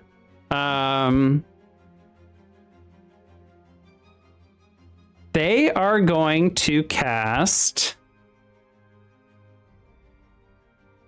Hold Person. I need a DC 14 Wisdom saving throw from you, Cleo. What did you say? You need a what from me? A Wisdom saving throw. Where do I find that? It would be on your sheet near your skills. I'm not familiar with D&D Beyond and how the sheet is laid out there. Let me see.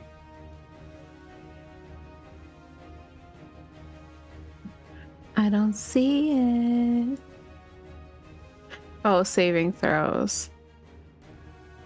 Wisdom. You said wisdom? Wisdom. And it'll take a 14. That's a 21. Whee! All right.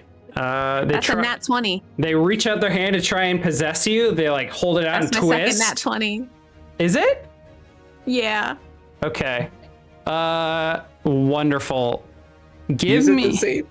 Can you roll me just a flat D20? Sure.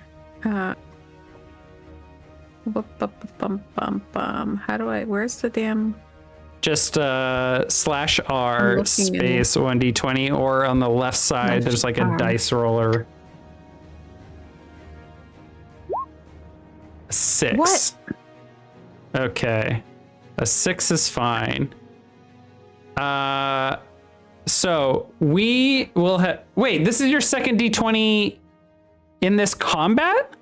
Yes. Yes. No, in this scene. In the scene. I thought Dave had one, and now you have one. I also did. Yes, my stealth was Me a and Amy D20. had one at the same time. The stealth roll. I believe it was stealth. But I need to verify this one. Let me scroll. You're such a hater. I know I did. You had a 16.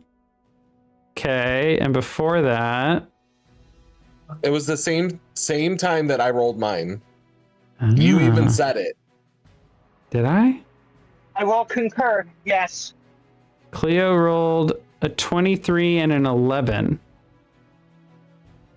No, I need a natural 20, Amy. You're so annoying. Okay. A natural 20. So this is your first natural 20 of the scene. All right. That's dumb. There are 2 stars blinking in the sky. I'm not giving this shit away for free. You know what happened last time we got one of these. It was huge. So the wizard is going to like reach towards you, turn their hand as if casting their spell, and like press out, and you manage to just like jump out of the way, and they get a look of real surprise, and they're gonna back up, provoking an attack of opportunity from you, Cleo. Can you make an attack roll if you like? Like with an actual action? Yeah. Well, I mean, it's with your reaction. You get 1 reaction that resets at the start of your turn, and provoking attacks of opportunity can let you use your reaction to attack an enemy. I'm just trying to get you to roll again. This is with advantage? No, this is not with advantage. I just rolled a D20. I should absolutely have an advantage on my next attack because I just completely dodged an attack. Why did I not have advantage on my next attack after a D20? That's not how it works. That's Amy. not how it works. Well, I'm going to argue that's how it should work. Well, then you go talk to the D&D people and you tell them this wizard is going to run away. This brother's game is wrong. How? All All right. Okay, well, I'm gonna take my bonus action. No, it's not your turn. It's not your turn though. Oh, It's their turn. You just get to react to what they're doing, which is turning their back to you to run away. So you got one chance to stab them. Yeah, you better run, you dumb bitch. Let's go. One shot, one opportunity. That's right. Meanwhile, these soldiers up on the cliff have nah, do they have their bows and arrows? These guys are fucking idiots. This soldier is gonna run over here and use an action. Sorry, here, let me move the map. This soldier from here ran to go get his bow and arrow. And this guy is gonna dash to go get his bow and arrow because these are lookout chumps who aren't actually ready to do their jobs. Meanwhile, back up here, let's see if I can get this right. Yeah. It is Cleo's turn. Stabby stab time. Who are you stabbing? There's no one next wizard. to you. Oh, it's within 60 feet. Okay, you're throwing your dagger. Yep. Okay. So go ahead and make your attack. 15, that will hit. Their AC, this wizard's AC is 12. So the 11 missed. 12 damage. You do not have sneak attack on this man. What? Oh, I didn't realize my bad. You get sneak attack when you have advantage on the target or an ally adjacent to them. You have I don't know why it did. I think it's just it's automatically doing that. Yeah, it'll do it automatically. I'm just telling you that I'm ignoring it because you haven't met the condition for it. So that's 5 damage. All right, he's he gets hit in the back. As he's I'm gonna use my bonus action and do it again. Hell yeah, get him.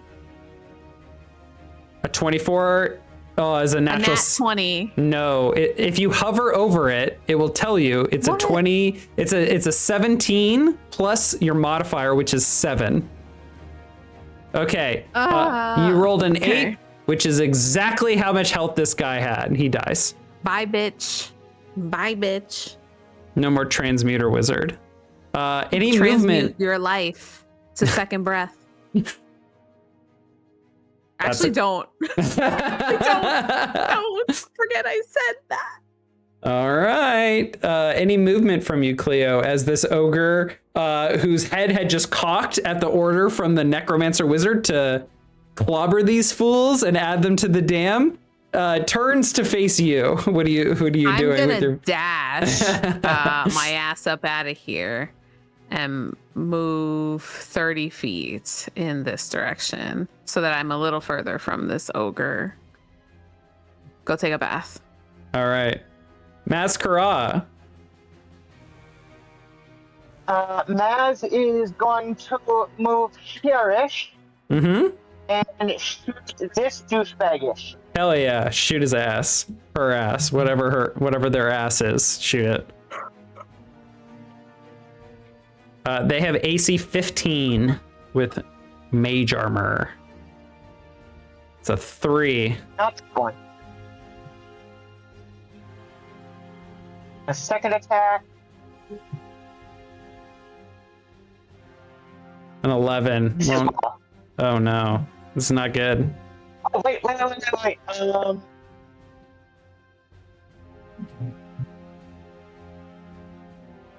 Ricochet, when you miss with a ranged attack, you can take a bonus action and expend a risk die to re-roll the attack and add the risk die to the roll.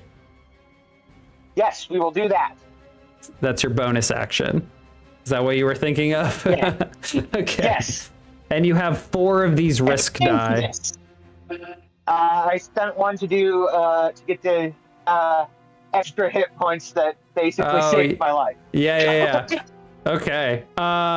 So go ahead and roll again and then roll a d4. Okay, there's my action die. Okay. Oh, risk dice are d8. That's sick.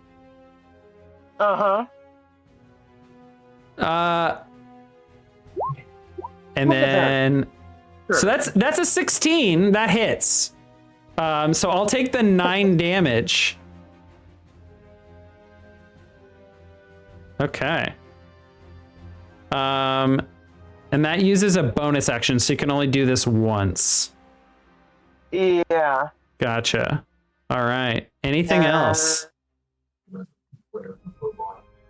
Action, second action, bonus action. No, I think 'cause I can only spend risk die and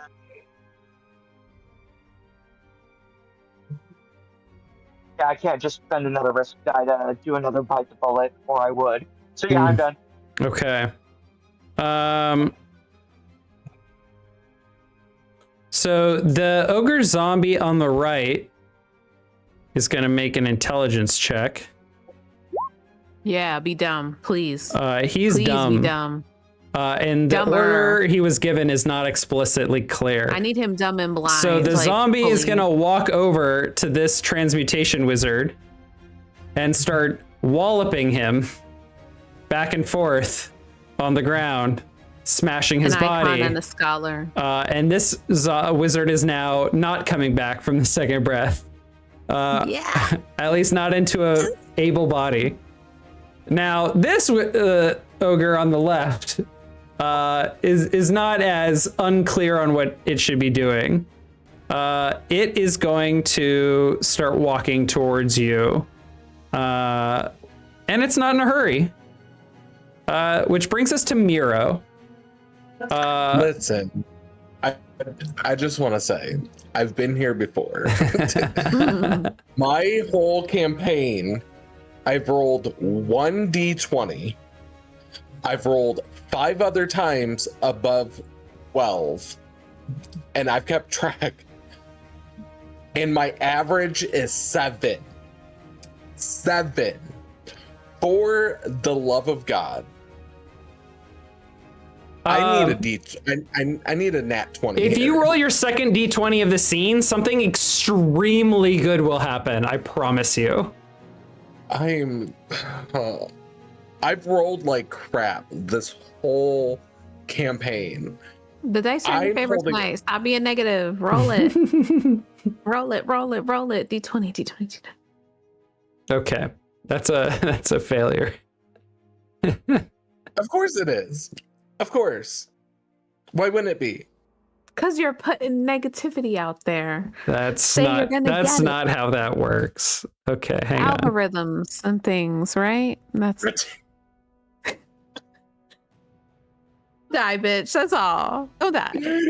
I'm trying to be positive here. You're probably dead, but That's fine. It's fine. I lived a good life. Okay, so it's the necromancer wizard's turn. They are not looking good. They look extremely drained and depleted, gaunt, and withered from that last spell they cast. Their breathing is labored. they're sucked dry. Nice. They like begin to reach out a hand as if to cast a spell again, but they seem to be feeling it. The wizard is gonna like kind of shake their head, and they are going to. Oh wait, what's the deal with this ground? Hang on, let me look It's back up. unstable. It's unstable. It is difficult terrain until cleared. Okay, so this isn't gonna hurt them. Which is why I was wondering, when they cast that necrotizing spell, why didn't they roll with disadvantage? So that spell basically causes you all to roll, not them. It was not an attack. It was an area of effect that you had to like suffer and deal with. So the wizard is gonna start like moving and kind of take cover back behind here, and catch their breath. Wait, hold on. But it takes a minute to clear. So well, like, it's difficult terrain, which means it takes twice their movement speed to move through. So this is their full movement took them to get to here. They were not able to get up. Something. Yeah, you did something. Yeah, you're still dead. these soldiers. Shut up. These soldiers are grabbing their bows and arrows. This one rushes back up while this one is grabbing their bow with their action this turn. And this one is like taking stock of the battlefield in the moments since they turned around. They're gonna fire at Cleo. But the distance of their heavy crossbow is 100 feet and then 400 feet. So they have disadvantage on this attack. Great. But where are these soldiers on the map? They're at the south end. They're way up on a cliff watching. Yeah. So I see them. Yeah, they have a huge vantage, but they're so far away they can't really do much. This was again a whisper. I have to toggle it on every monster sheet. They rolled a 15. What is your AC, Cleo? 15. Okay, they will hit.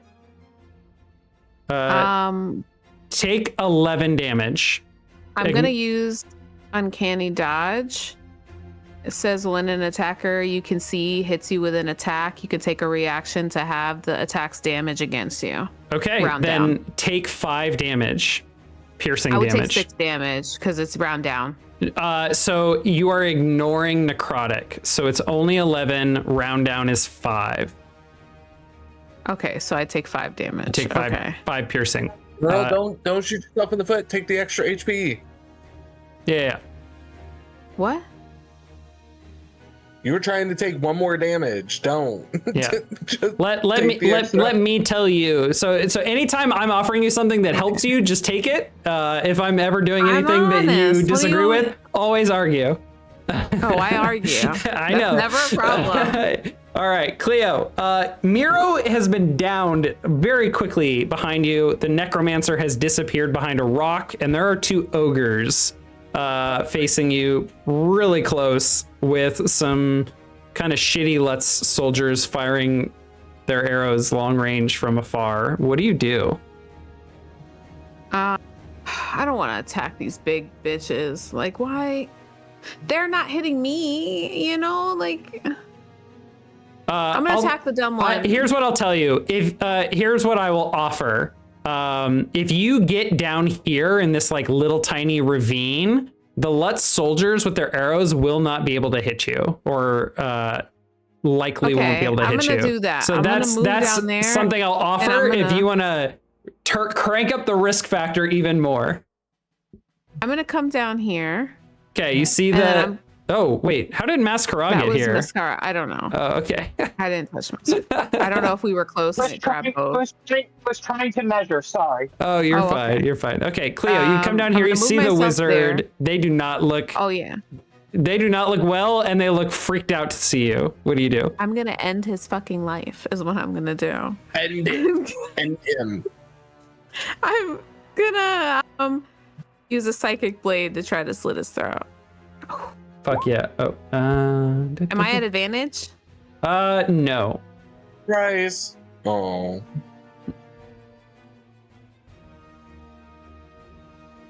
Let's see. Can I offer you a bargain here? Hang on. It's 7 damage. Well, I mean, you rolled a 14, which is not their AC. What's their AC? 15. They have mage armor, which sets their AC to 15. Okay, if it doesn't hit, that's fine. I'll use my bonus action to go again. Because it's a spell slot. What's that? Isn't shield still a spell? A first level spell though? They have mage armor. It's mage It's their armor, armor. which just sets Mage it. armor, sorry. Yeah, you're good. I was Alright, well thinking that one shield. doesn't hit. No, I'll you're use good. my bonus action and do it again. Okay. That one hits, and that's That's a We 23. did. That'll hit. 16. Natural 16. Roll the damage there. okay. It's a 5. Another 5. Okay. Alrighty. Anything else? Smack Are they him. dead? No. What'd you say? They have a lot of health. Smack him. Oh, I'm gonna piss menacingly at this necromancer and let them piss on themselves right before they're about to die. Not really piss, but you know what I mean. Like they're gonna be real scared. According to Iudex, welcome Iudex, I say, huh? Really funny. Sure. I don't know what you were saying, huh? I don't know. Probably everything. I think it was when I said NBD and you went, huh? Huh? Huh? Huh? All right. We'll move on to Maz's turn. Okay, I am just for the movement speed going to, where did I put it? Do dodge roll, which gives me 15 feet of movement. Dodge roll. Let me find this on your sheet. Dodge roll. Why are you leaving that ogre with me? You're dead. It doesn't matter. You're about to be. Dodge roll. Listen, It's under bonus actions. It's another one Listen, of my. when I tried to risk be die. positive, you poo-pooed it. So now I'm just gonna say you're dead. yeah, you just want me dead. That's fine. Whatever. Now I want you to die. Boop. You don't want my positivity. Oh, this maybe this one was like a new one you added since you leveled up because it's not on the original sheet. I think that's fine. Someone be petty. Then I'm going to take my 50 feet of movement and shoot down at this asshole. Okay, so you were like here roughly. So this gave you additional movement. Yeah, the dodge roll gave me 15 feet. Okay. This is difficult terrain, but I think it might. It's difficult terrain. Oh, perfect. Okay, so you're standing above the wizard who just got a knife or two thrown at them, and then they like hear you above them or feel a shadow on their back, and they go, "What?" And you're right there, ready to blast them. And then the weather, the shadow, and the so fun. I'm excited. Gun him Can't wait to down. watch you die. A 10. Would you like to use one of your dice there on that one? Yeah, fuck it, I'll use the last one. Was the dodge the dodge roll thing a bonus action? Oh yeah, as a bonus action. So okay, no. so you can't use the ricochet. Got it. All right, Yeah, second attack. My second attack, so yeah. Smack him. Get him. A 21 will hit for 9 damage. That's quite a bit. Oh my god. They have a sliver of health left.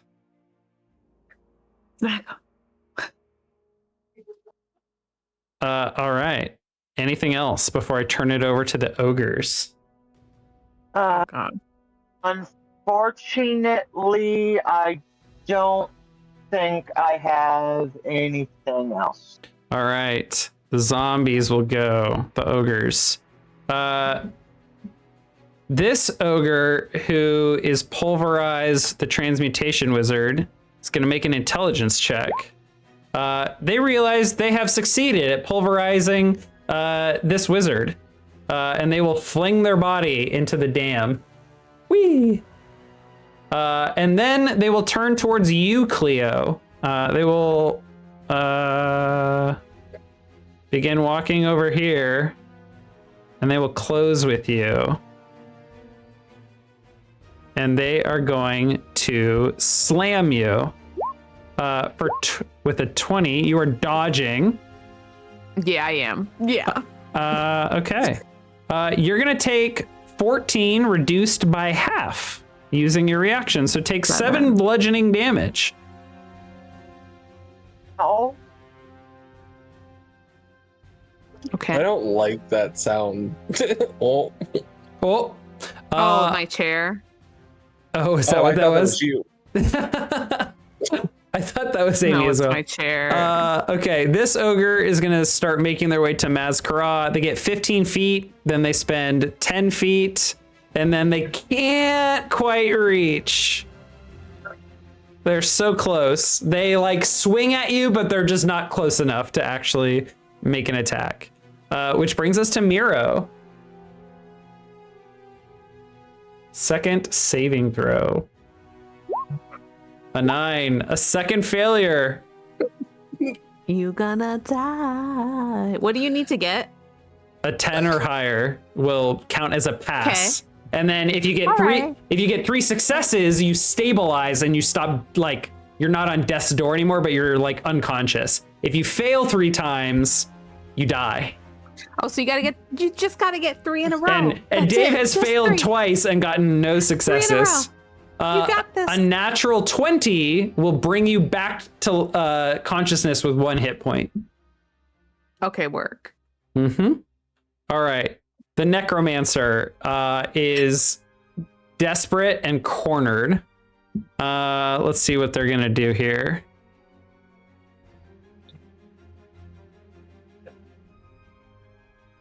What is that? I wasn't even aware that I could add new things to my sheet once we level up. Like, I haven't even looked to see what's available. Amy, we need to do. go over your character then. I don't know how to do any of that. Why do you think I'm just throwing blades all day? I don't have nothing else on my sheet.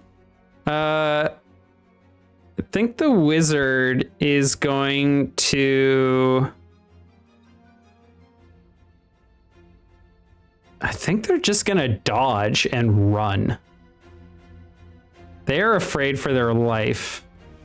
As they should be. They are using the dodge action, so attacks will have disadvantage. Which brings us to the soldiers. This soldier, let me move the camera here. You said they can't hit me, right? Yeah, you're like in this ravine, so they don't have a good lock on you. Yeah, suck it, soldiers. This soldier has grabbed their bow and is gonna run up. They don't have. They're not quite in like.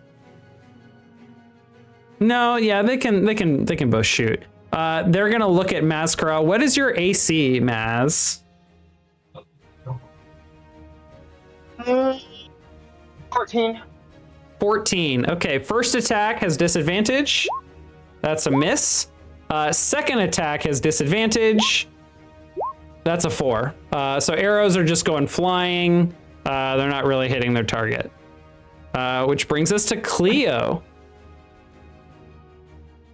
I'm gonna end this hoe. Which hoe? The necromancer. Okay. They've run up the hill. They're running. Yeah.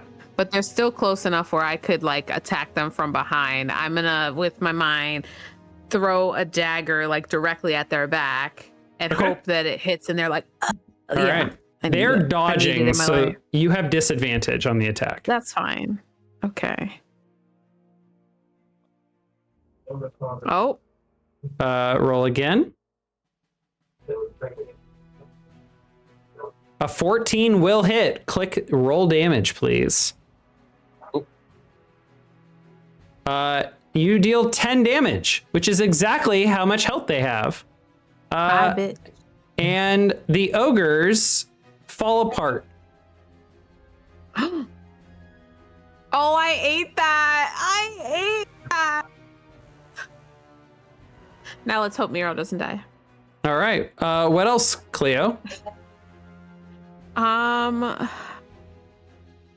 my God. Do I want to try to engage with these soldiers and get close to them? I really don't. Can I don't have anything available to me to help Miro, I don't think. I don't know how to go about helping him. Oh wait, I might have a... Do I have a potion in my backpack? Maybe. People were buying them in Millendale. I don't know if you did. I do have a potion. Oh, just got to get to him then. And then, you know. All right, I'm going to work my way over to Miro. Hold on. If you don't have enough movement, if you give it to Mascara, I think Mascara might have enough movement to get to me. No. Oh my God. No. I'm 55 feet away. Where am I at? I could use my dodge again and get the extra 15 feet. All right, I'm gonna toss the potion to Mascara. Don't toss it. Don't toss it. Miro. No. Don't toss it, because then Apollo I will just make you killed roll someone. something. Should I not have at advantage? No. It doesn't work like that. No, just Move up to very me, calm. give it to me. No. Now I'm just picturing Amy walking around like New York City and just yelling at people. I'm a badass. I just killed someone. Aren't I cool? okay. am. Listen to me. Just run it over to Mascara. Hand it over, because if you say Okay, I you're taught right. it to them, Okay, Dave, you're not gonna die. We're handling it. Don't worry All about right. it. It's You have your full fine. movement and bonus action. Okay, I'm gonna. Why can't I click myself? Hello? That's I can't you move should, you myself. should talk to a doctor about that. I'm trying to Oh, move myself. are you Okay, in there we go. measurement mode? Okay. Nope, I got it. Here we Okay. go. I walk over to Maz. I pass the potion and I say, he's the reason he's almost dead, but help him, please. rude. All right. It's Maz's You're turn. getting saved. I spent money on that. Be happy. Maz dashes out and reaches Miro. And shoves it down his throat. All right. Icky. So, how do we feel? When someone is unconscious, they typically don't like to drink things. Can I have a medicine check, please? DC 10. Oh no. From who? You're terrible. From Maz to administer a potion. You it are has rude it for has that. disadvantage if you go the other end. Oh my god, hello. Who said we were giving a medicine enema? Like, what is wrong with you? Okay. The potion provides no health. However, Miro is stable. You're very rude. Miro's gag reflexes pushes some of it back out, and it's not entirely effective, but it I does scream over prevent. to Miro. I but it scream over prevents to them from Miro and I dying. say, "You owe me 10 gold." All right.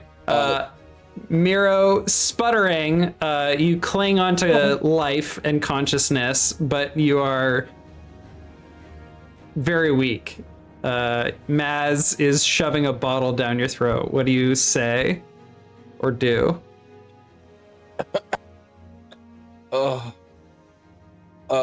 Tastes like NyQuil. Me! I scream from across the field. All right. The Lutz soldiers are going to take pot shots at Cleo with disadvantage. Your AC is what?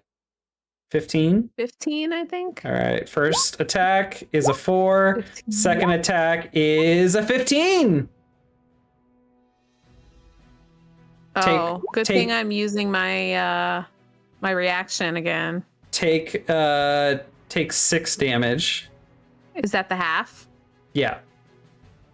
Okay. And it is your turn. The soldiers are frantic. They're firing arrows at you, but they don't seem to be chasing. Yet the dam is still here. I know. I'm not even worried about these soldiers right now. I'm actually about to go right over to this dam and start smashing this bitch.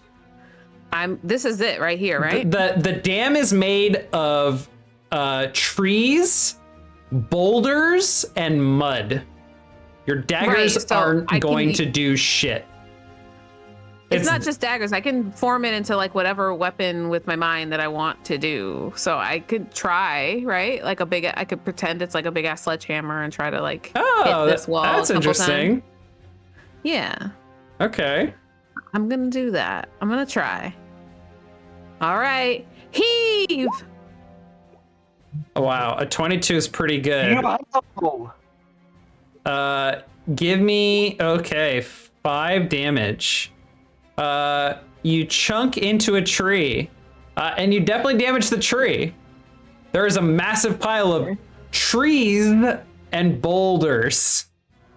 I understand that, but if I can break a hole in a dam, the pressure of the water is going to break it open. So I'm gonna hit it again with my bonus action, and at least do something. Heave. All right. I'm at advantage.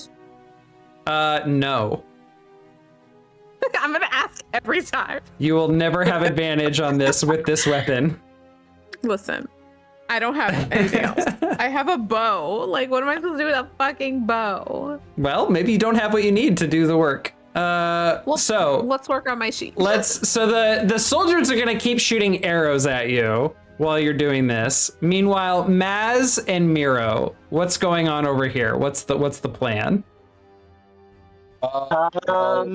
Maz has to go first, so Yeah, I'm basically asking Matt, what is Maz doing with Miro, if anything?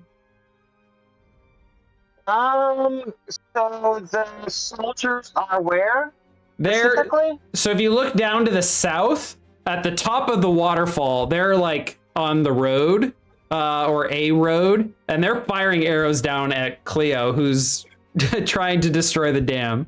It's ineffective because they're out of range, but Right here-ish? they are even further south. They're all the way down here. Oh shit! Wow. Yeah, they are way up. This is like a 40-foot cliff. There is you can see a trail leading up on the other side of the river here that leads up to them. But they have the high ground and distance. Have the high ground, Anakin. It's Yep. over. It's over. Um. It's all ogre. Oh,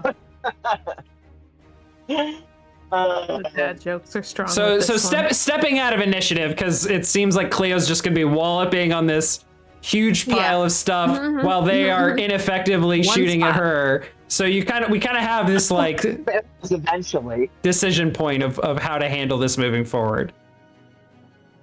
So what are you thinking, Maz? Let's see, I don't have anything particularly good against gigantic rocks or stones either. Do you have anything to help with the healing of Miro? oh, I'm fine. Okay. Seriously, I'll be okay. Okay. Miro, Don't die again. So here, let me frame this another way. Miro has magic that can handle that dam. Miro is unconscious though. I thought he was stable now. He's stable. He's not gonna die, but he needs Shake rest. his ass. It's him for potions. What about potions? It's looking for potions, healing potions. Do you have another one? I'm asking if Miro, I'm trying to take one off of Miro, and I don't. if she has one. I don't have one. Maybe you should have spent more money the last time we were buying things. Maybe you should have Since you spent like your to money die on all the potions rather than ass. That part, buying drinks and wine for your hoe. You could have been Hey, I buying. got wine potions. for you guys. Just saying. Yeah. Sorry, I was reading up on something. That's the only reason that's there. Yeah, I don't have any potions on me, so. Okay. So, I guess the question is, do you flee? Do you stand and attack the dam, or do you go after the soldiers? What do you think is your instinct, Maz, or your choice? Well, these guys are obnoxious jackasses.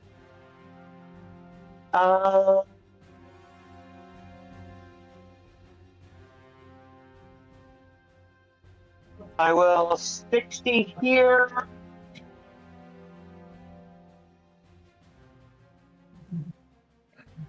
Dash here to keep out of their whatever have you. And go and wait for my next burst of movement ability. Okay. So you're gonna take cover and move up. They will notice that you're doing this, and they'll be like, shit, that thing has magic. I don't know. I've never seen anything like it. It'll look dangerous. And they'll like lay down some suppressing fire at you, Maz. to try and intimidate you, but you've got nerves of steel. I'm an entertainer. I don't care. Yeah.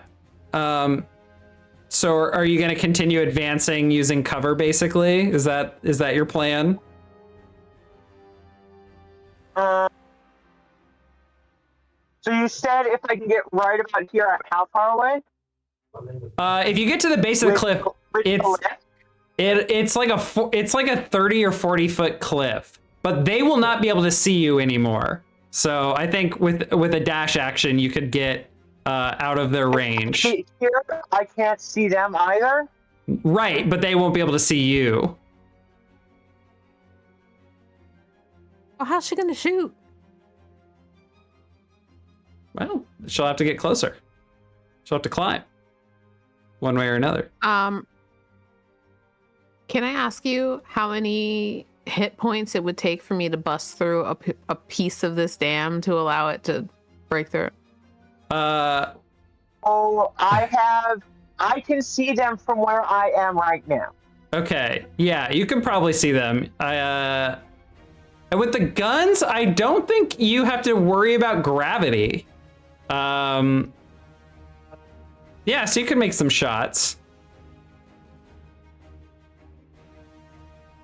Go ahead and make a couple shots.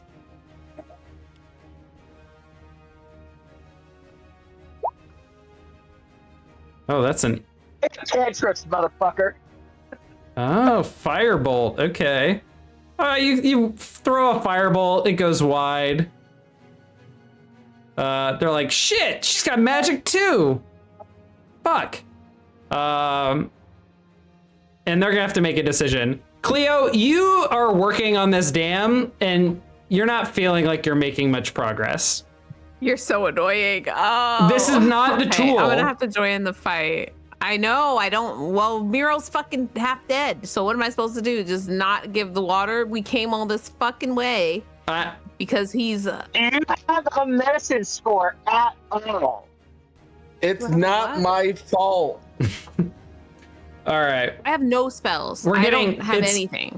Do you have any skill points in medicine? I.e., do you have more than a 0? I think. Yes, I have a +1. Look, let's. Heal. I think we've reached a kind of a breaking point with the scenario, and we are out of time. So here's what I'll say. Maz, if you could give me just one more attack roll as kind of a stand-in for your effort to resist these guys and make your way like kind of towards them and deal with them. I'm gonna truncate our combat just for the sake of time. 23 is really good. So you begin advancing, using cover, throwing your spells. You reach the base of the cliff, and eventually you're gonna either climb up directly or find a way to get across the river to be able to use the ramp. But they're gonna get scared off. They will rush back to their camp at a point that they reach of, we can't deal with this. They run away like little bitches. Yeah, they have horses here. I don't know if you can see them on the map, but they have horses and a wagon. They do not have time to hitch their wagon, so they take the horses and flee, leaving their wagon and their camp behind. So they flee. Free camp and wagon. That's right. Cleo, you realize that you can't deal anything with this dam, but the encounter is over. And Miro is going to be able to get some rest and eventually recover after about an hour's time. At which point Miro kind of collects himself again. Okay.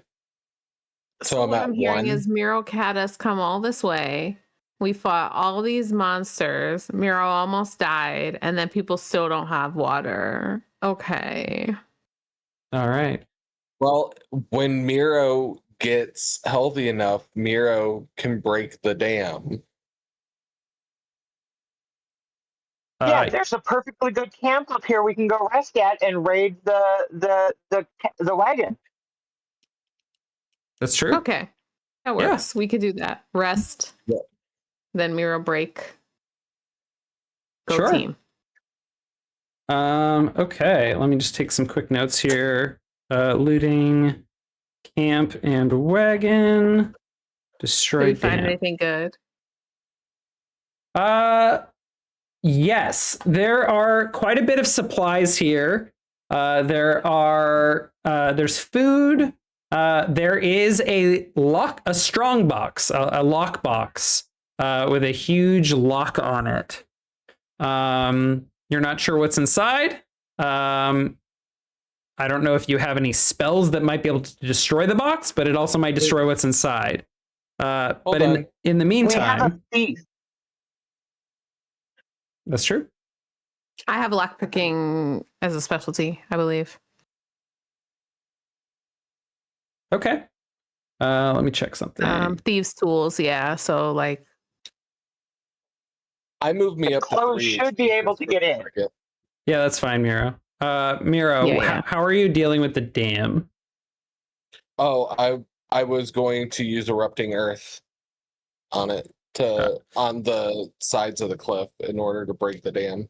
All right. You cast erupting earth and the dam just erupts, wood splintering everywhere, rocks going flying, and the dam breaks.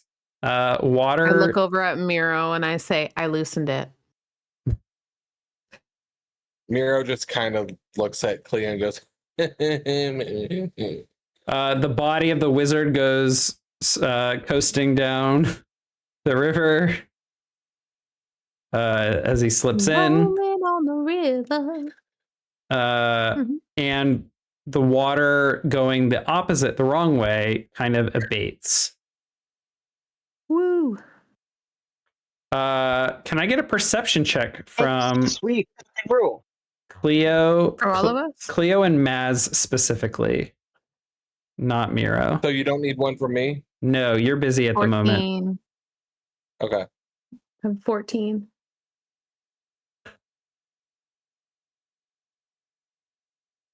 Okay.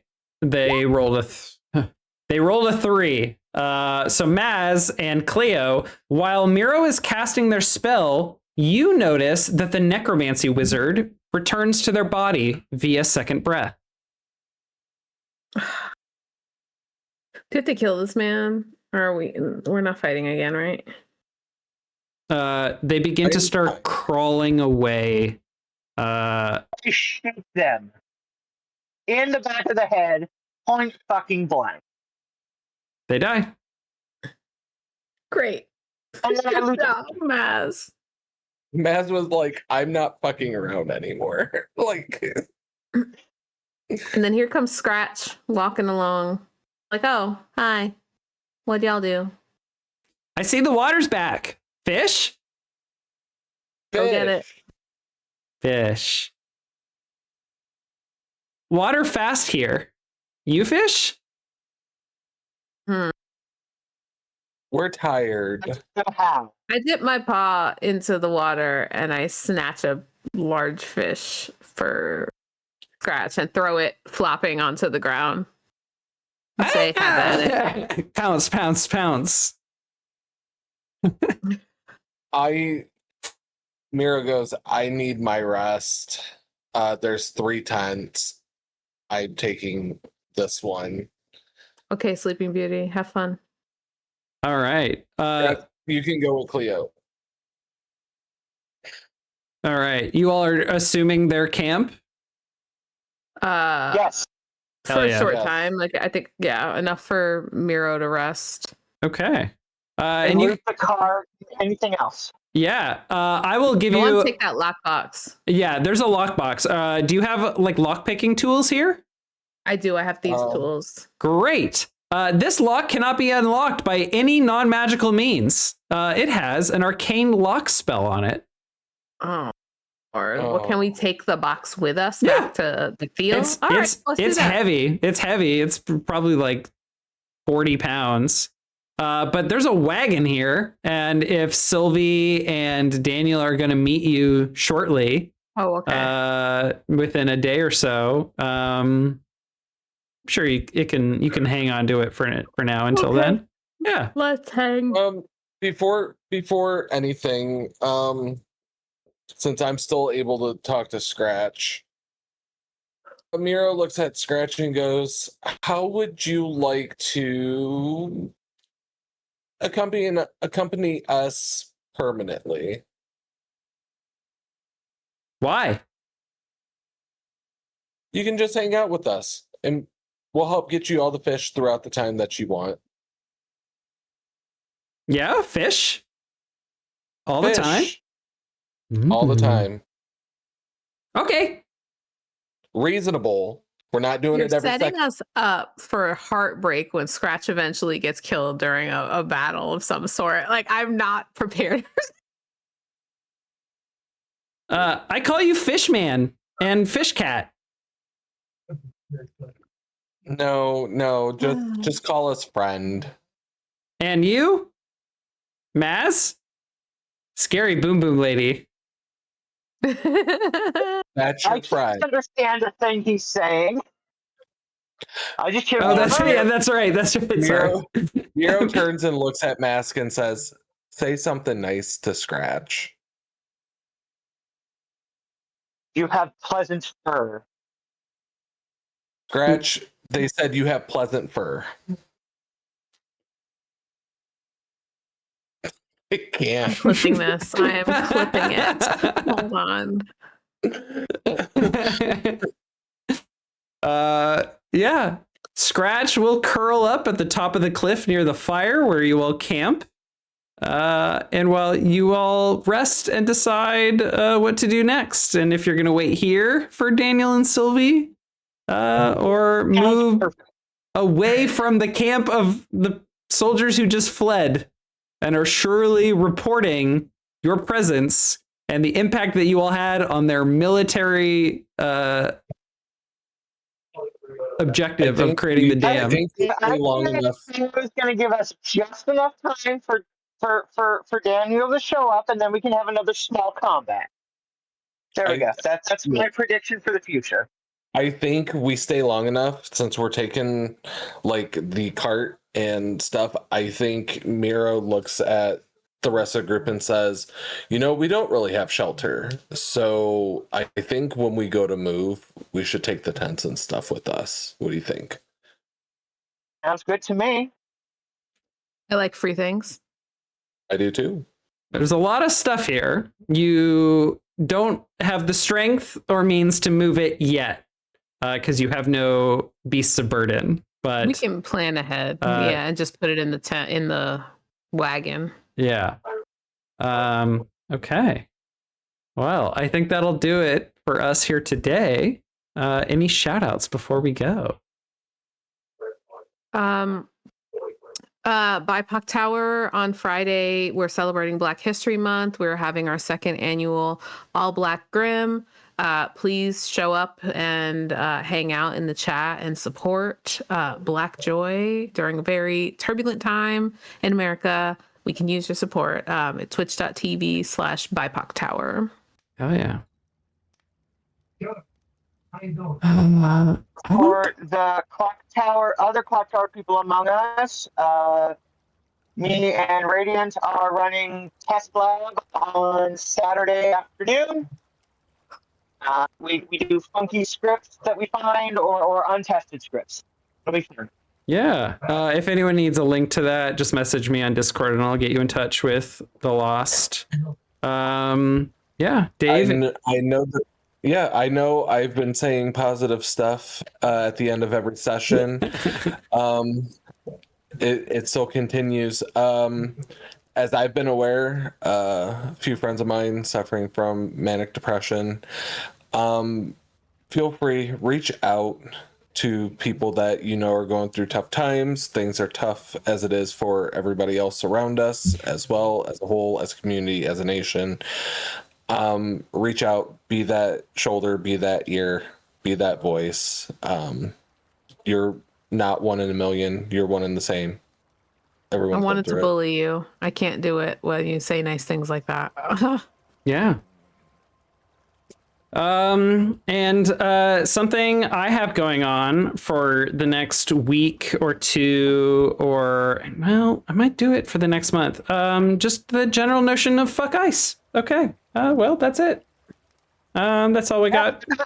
Yeah, fuck ice. I said it. So that'll do it for us here today. Thank you so much for hanging out. If you are catching us on YouTube after the fact, let us know in the comments. Really appreciate when people share their thoughts or just let us know that they watched the video and enjoyed it. It means a lot, especially when your comments are earnest and positive and not, oh, you're still doing this? Anyway, thank you so much. Have a good one. Screw you, Zachary Levi. All right. Hope Good you're night. still watching.